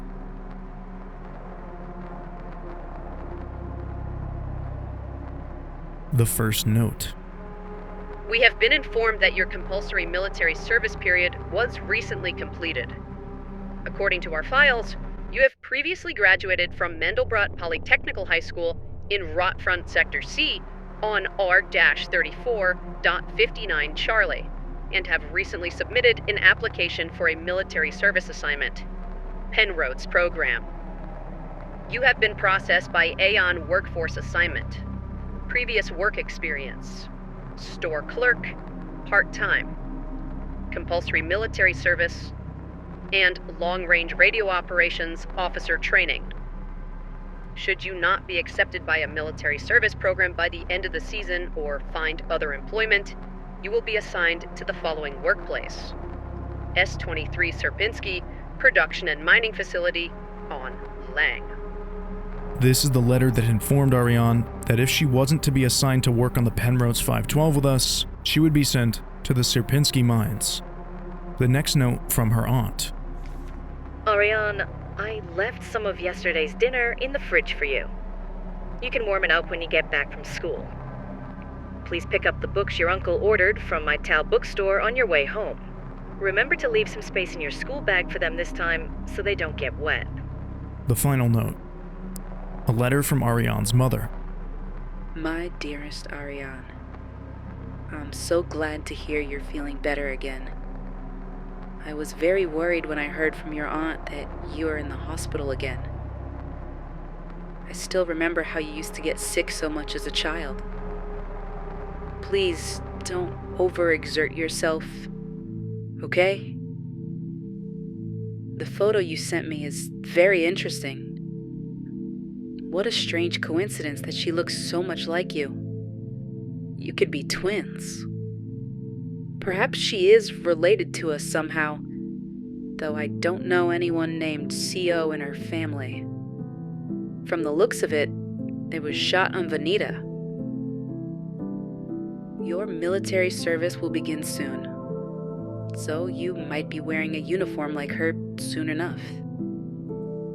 Please send me a photo when that happens. Love, Mother. CO. She's talking about Alina, the person whose letters we have been following this whole time, and apparently the person who looks almost identical to Ariane. If we look back at this ID card that we found that belongs to Alina, we can really see the resemblance, and even their names are similar. Could this be a coincidence, or is there more going on here? When we go to walk through the door, we get the prompt, "This is the end. Leave forever?" We accept and move through the door. We begin walking down the seemingly endless corridor. And we find a note. Adler's note. All efforts to contain this illness have been in vain. All the Gestalt workers have succumbed to it, leaving only dark shadows on walls and floors where they died. And soon, all of us replica will have lost our senses and turned to writhing masses of flesh. I now believe it was not an infectious disease nor some form of poison or radiation. It was a slow corruption of reality itself. As I've relived the same cycle over and over, each time details changed, things are twisted, added, removed. How long until it all turns to nothing but noise? Another note. A red dream. A crashed ship. A strange gate. The hole in the ground. An island beyond reach. Memories from other lives. Dreams of suffering and loneliness. A promise. A search for someone lost. I saw her in the red emptiness, waiting for me. We had made a promise. As the memories of a stranger rush into my mind, I felt the border of myself blur. Now, I can no longer tell where Falke ends and Elster begins. Another. You must turn back. There is nothing for you there. You've tried so many times and you failed every time. Don't you see that you're ruining everything? And one final note. We were dancing to that song they start the broadcast with. We fell asleep watching that movie we'd seen so many times before. If only I could take us back to that time when we were happy. These memories are mine now. Surrounding the door are two paintings, the Isle of the Dead and another of a snowy lake shore, one that we've seen before. Why did you return? There's nothing for you here. She'll never dance with us again. No matter what we do, she doesn't even want us anymore.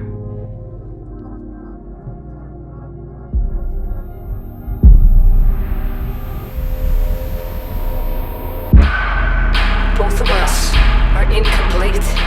Let us become whole again. We begin the fight with the almighty Falke. We start in a sea of flesh.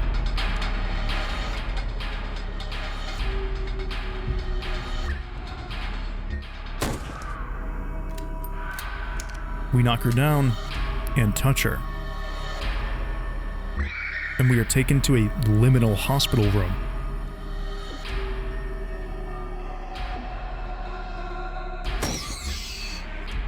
We knock her down again, and we are taken to a room that mirrors the one she sleeps in. The next time, a room of endless red carpet. The next, a room full of cages.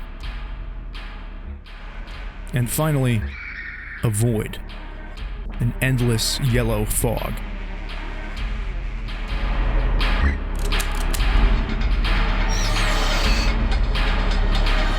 After what seems like hundreds of blows, she falls one final time.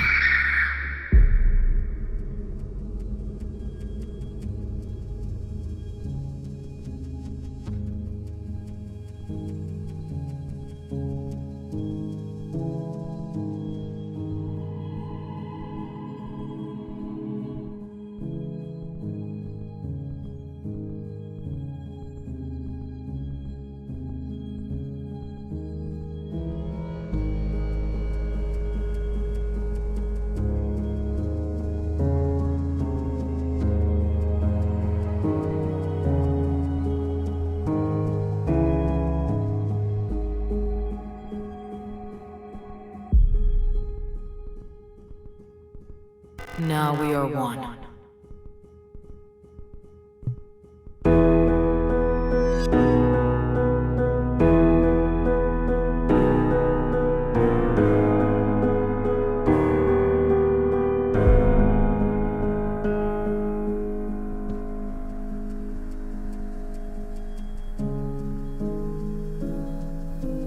You've returned.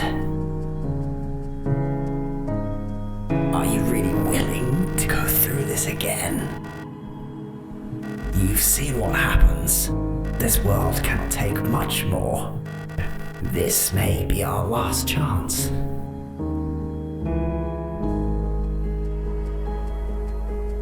If you go back, it'll all fall apart. I cannot let that happen.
The handle is in the slightly open position we left it in last time, and we pull it open.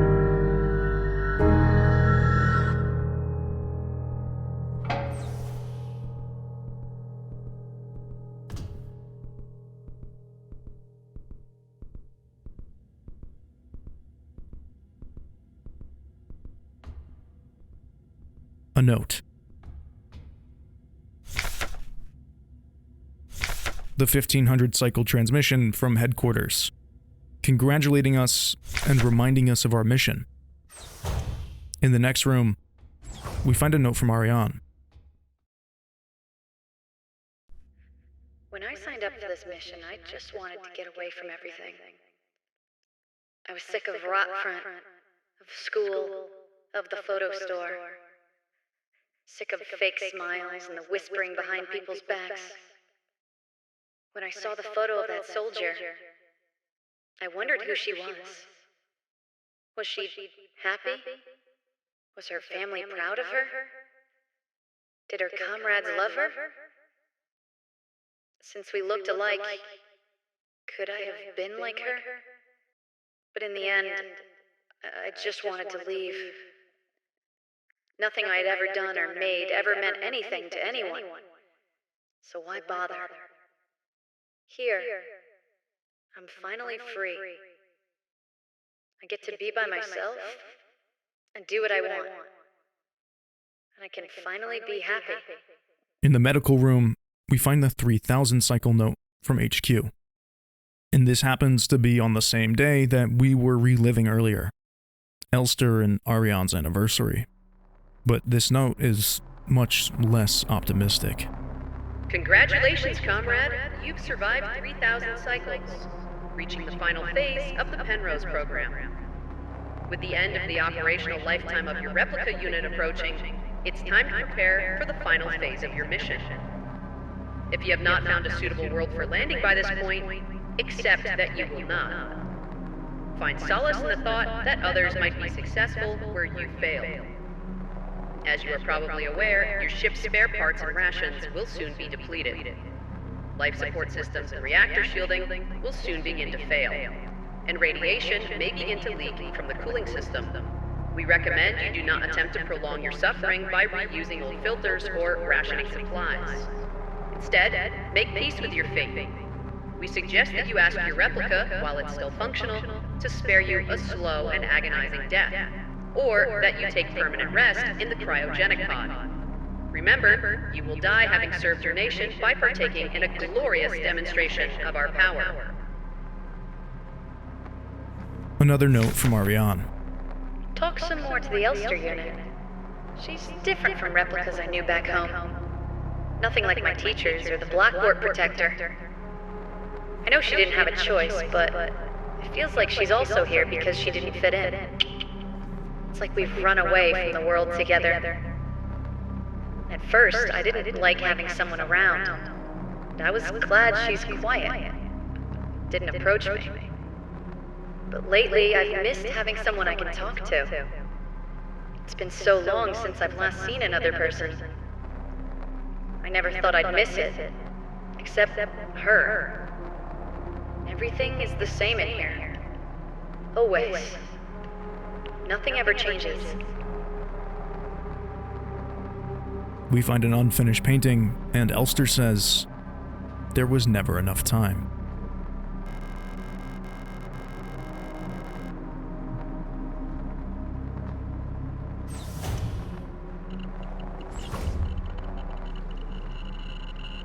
Another note from Ariane. Cycle 1294. I had a strange dream.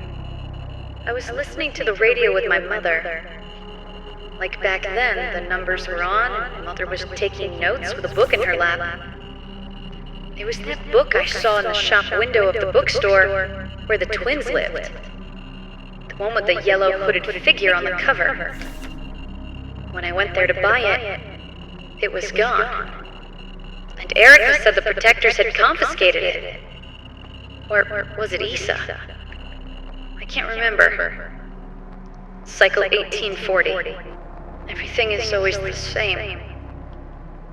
I feel like I'm trapped inside the ship. I know every bolt on every panel in every room of it. I've seen everything. I've done everything there is to do in here. I can't concentrate on anything. It's like there's this fog inside my head. And whenever I try to do anything, I just can't focus. I want to go outside. I want to breathe fresh air.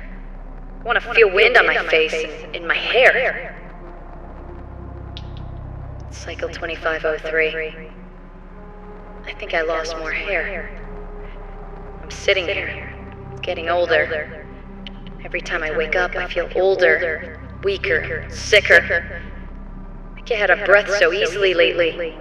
My back hurts when I sit down. How much longer will this go on? It feels like I'm just slowly dying.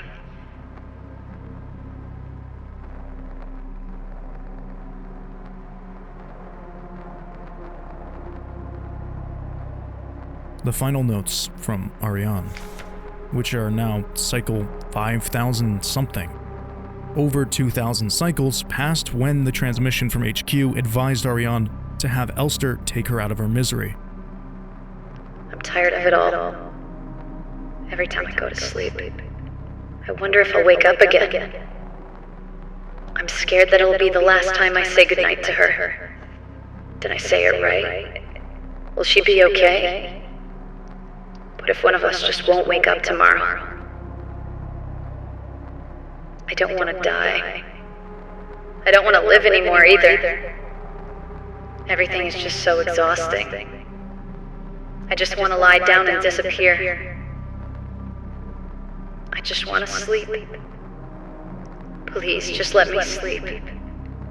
Please, just make it stop. Please. We enter the sleeping quarters, and we find an Elster corpse.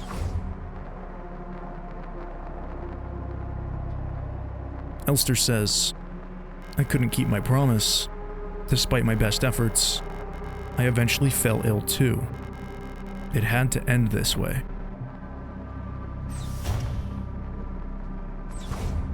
We now enter the cryo room. It's time. This is all that's left. We are given the choice to go home. We say yes.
Now, there is a lot to unpack here, and if you were like me and the thousands of other people who finished this game, this is all very confusing. Everything we've gone through, all of the battles, all of the effort, just to come back and kill Ariane?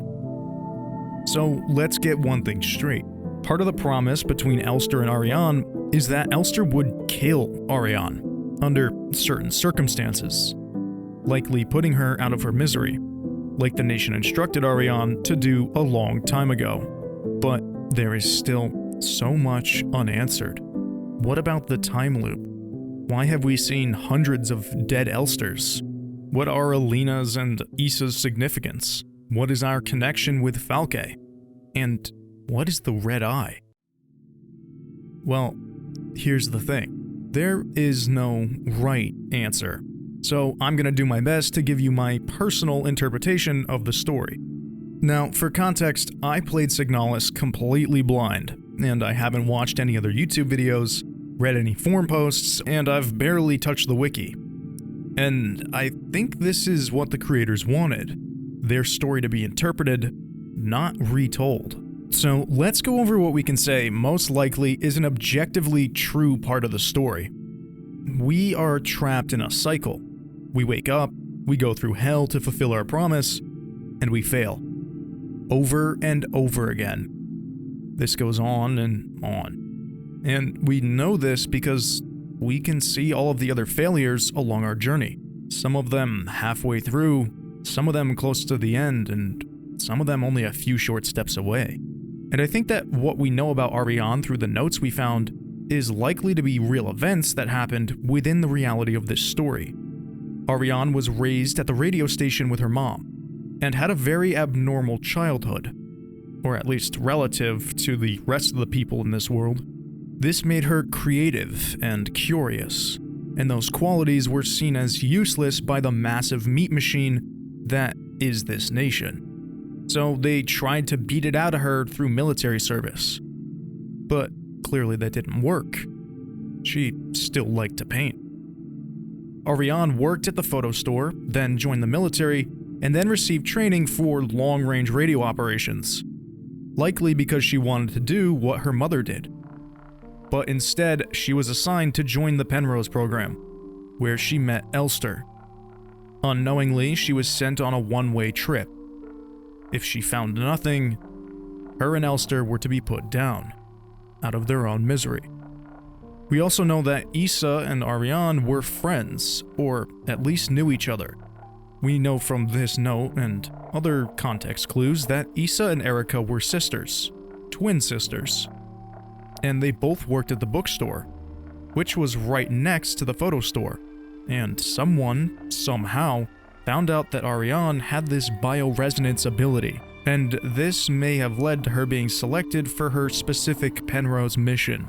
If these military leaders knew of her abilities, they may have intentionally sent her on a mission where she would certainly die, because someone with this power could pose a threat to the nation. Ariane also knew of Alina because of their uncanny resemblance, and this turned into an obsession with her. She wanted to live Alina's life so badly that she joined the military, just to chase that odd dream. Ariane never felt like she fit in, and she figured that joining the military would give her a place. Our last likely truth is that Ariane ignored the nation's suggestion to have Elster euthanize her, and decided to continue trying to live on long after their ship ran out of resources. Now, because of their lack of resources, it's likely that the only way Ariane was able to survive 2,000 cycles past the time she was expected to die was by going into the cryopod for long periods of time, and coming out for a short period to spend time with Elster. And this is where the, likely facts end and theories begin. And I have two which I, at first, found quite compelling. My first theory is that nearly all of the events that transpire in the game are Ariane's final dreams, in her last cycle of going in and out of cryosleep. She dreams of Elster coming to kill her. She dreams of places she used to be, like the radio station where she grew up with her mom, a beach that she would dream of. her train rides to and from work, and her time at school. And eventually she dreamt that Elster finally reached her. And when she reached her in her dream, she reached her in reality. And that's when Elster went ahead and kept her promise. But unfortunately, there is one massive problem with this theory. And that is that the ending that we saw was only one out of 4 possible endings. Yeah. Now, the crazy thing is, the other endings depend entirely on something going on in the background. Something that you have no idea is happening every minute that you're playing the game. Signalis keeps a score of everything you do, the entire time you play. How many enemies you kill, how many NPCs you talk to, how many hours you've played, how many near-death experiences you've had, how much damage you've taken, how many times you died, and even how many times you tried to open a door that can't be opened. If you manage to get the right combination of all of these variables, you can unlock a unique ending. And these endings will give us an entirely new perspective on what is really happening. To get the first of the other endings, we need to play the game extremely passively. We need to loiter around while at full health, always intentionally heal to full HP immediately, and check doors that can't be opened. Essentially, just avoid danger at all costs. If we play the game this way, in a way where we aren't willing to take any risk, there's a chance we get the Leave ending.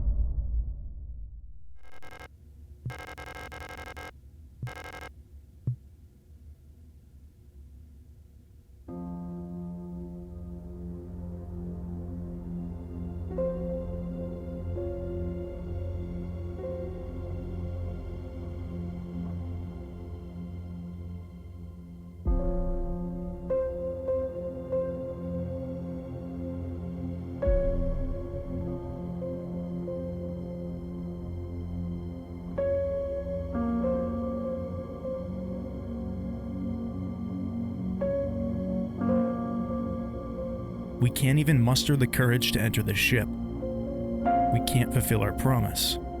So instead, we walk out into the mud, roll over, and die.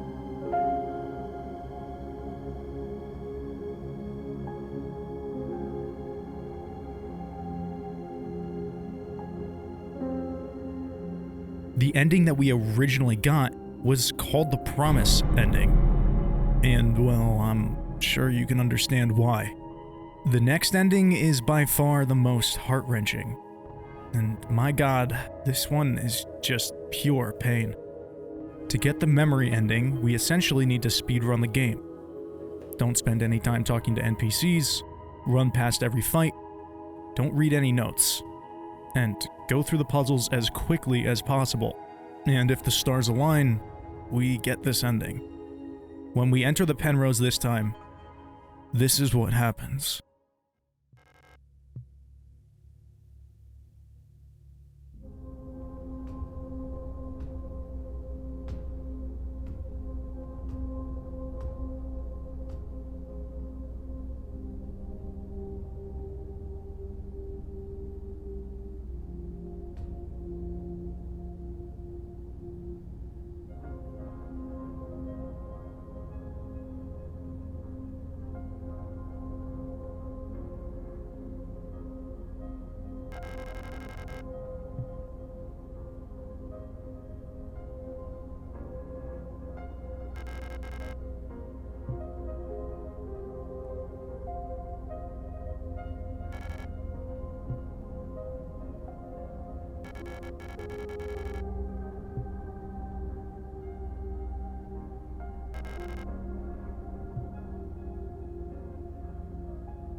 And this ending has some strange implications. Besides being the most devastating way for the story to end, why would Ariane not remember Elster? But before we begin to dissect all of these endings, there is one more secret ending. After playing through the entire game at least once, if we decide to go back for another run, we can find these strange keys scattered throughout the game. The key of love, the key of eternity, and the key of sacrifice. These keys will only appear if you have already beaten the game. But these keys aren't just lying around. Oh no, that would be way too easy. To find the hidden location of these keys, we first need to find 3 images. And where do we find these images, you may ask? Well, these images are technically in the game, but not something that you can see without using external tools. If we go to the 3rd floor of Sierpinski and then go right outside of the elevator and turn our radio to exactly 64 kilohertz, we hear this strange noise. Now, if you're wondering how the hell we're supposed to know how to do this, well, we're not. This was only discovered thanks to a very intuitive and dedicated Reddit user, Sizz127. From my research at least, this does appear to be the person who discovered this. But what does this strange sound have to do with the location of the keys? Is it Morse code? Well, not quite. It's actually SSTV, or slow scan television. SSTV is actually used to beam down images from the International Space Station to Earth. You can convert a specific sound into an image. So, using a special tool, we can actually decode this signal to this image. There is another spot here which gives us this image, and a final spot giving us this image. Each of these images are clues as to where we can find the keys. The first one is a cage, which can be found in the isolation room on B2. And in order to actually get the key here, we need to tune our radio to the same frequency that we used to find the image. And there's actually a message attached to the key. Cycle 88. I've tried to teach Elster how to dance. It's so cute how clumsy she can be when it comes to these things. And when we inspect it, the text changes. Cycle 1024. Before I met Elster, I never believed I would find someone I could fall in love with like that. The second key is located right next to the Saturn devouring his sun painting in the B8 dorms. The description of this key reads, "Are you still looking for answers where there are only questions? There's nothing but heartbreak at the end." And the final key is in the bookstore. Its text reads, "On the horizon, I saw a star fall into the sea, and the sound of thunder, like trumpets of angels, flew over the water. A mix of hail, fire, and blood hit my wet face, and a third of all creatures that lived in the sea died." This last quote is strangely biblical and seems to have some parallels to the book of Revelations in the Bible. But how does that relate to anything else going on in the game? Now, if you remember from the very start of the game, inside of the computer room, there was a safe with 3 padlocks. Well, at the end of the game, right before our battle with Falke, we're in the same computer room for a second time, and we can actually open the safe with our keys. And, oh, we need a code. All of that to find the keys and we still need a code? Well, remember that series of numbers that is always read out after Octon? Yeah, that's our code.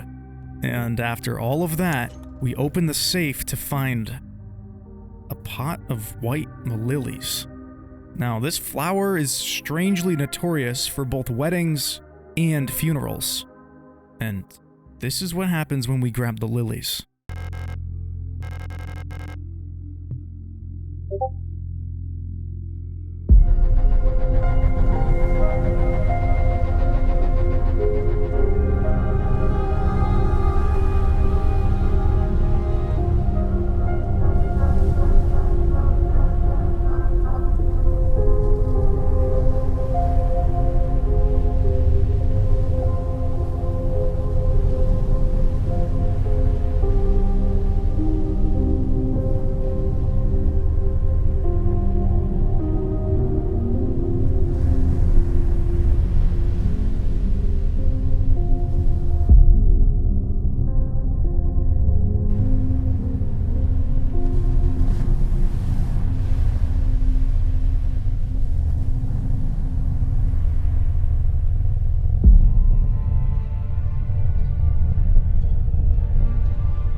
The German text that we briefly saw flash on screen means, "And in those days, people will seek death and not find it."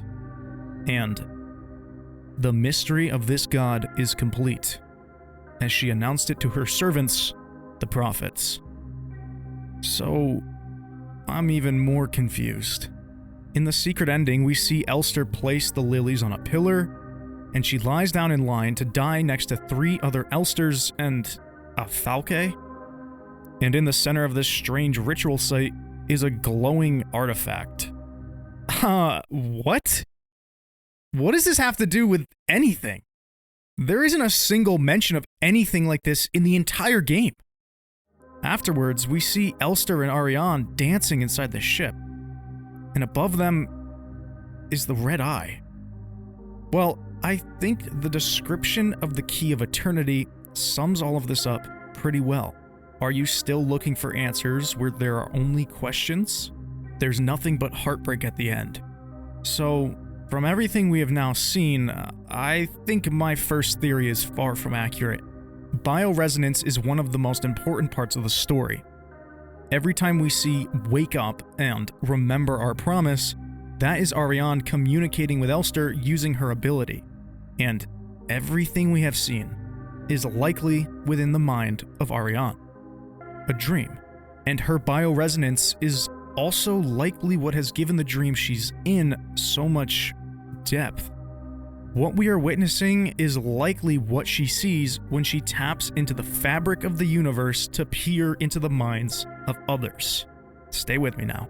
She doesn't get a linear playback of memories in a neat and digestible timeline, but rather a flood of emotions, dreams, and broken memories. That's why nothing makes sense.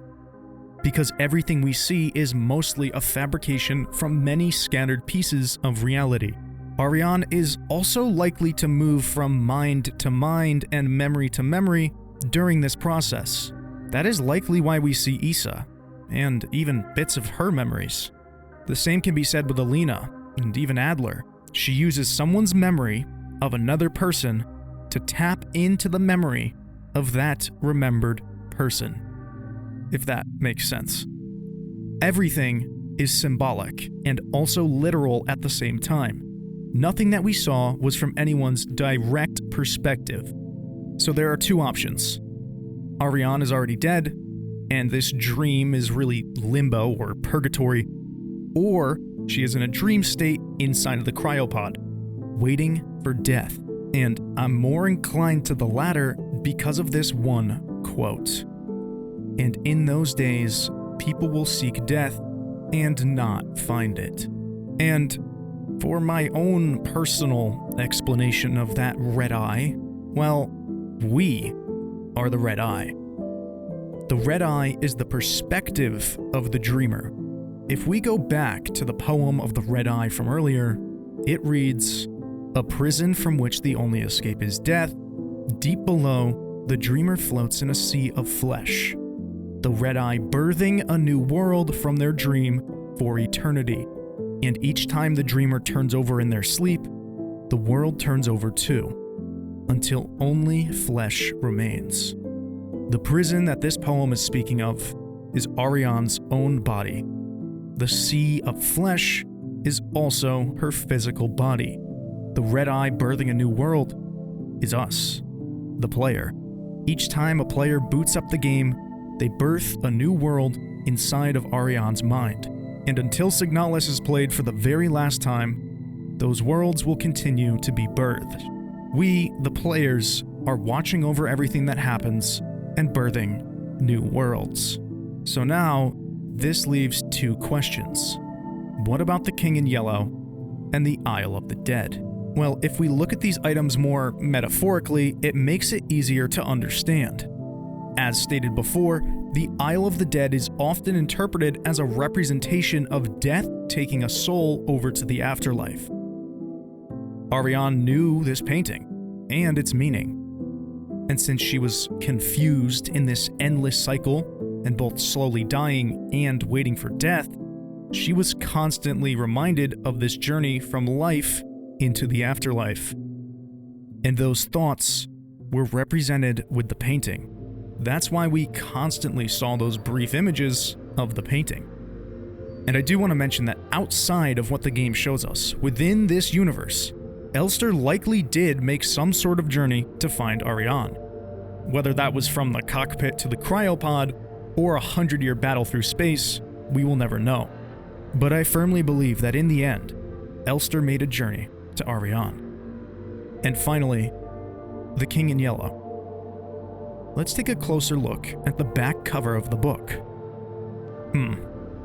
Well, there is certainly a connection there. And going along with my own theory, The King in Yellow is the book that led Ariane to discover, or at the very least unlock, her bioresonance. She worked across from the bookstore, which even contained banned books. And she was friends with Issa and Erica who worked there. Even her teacher suggests that she was reading questionable literature from this same bookstore.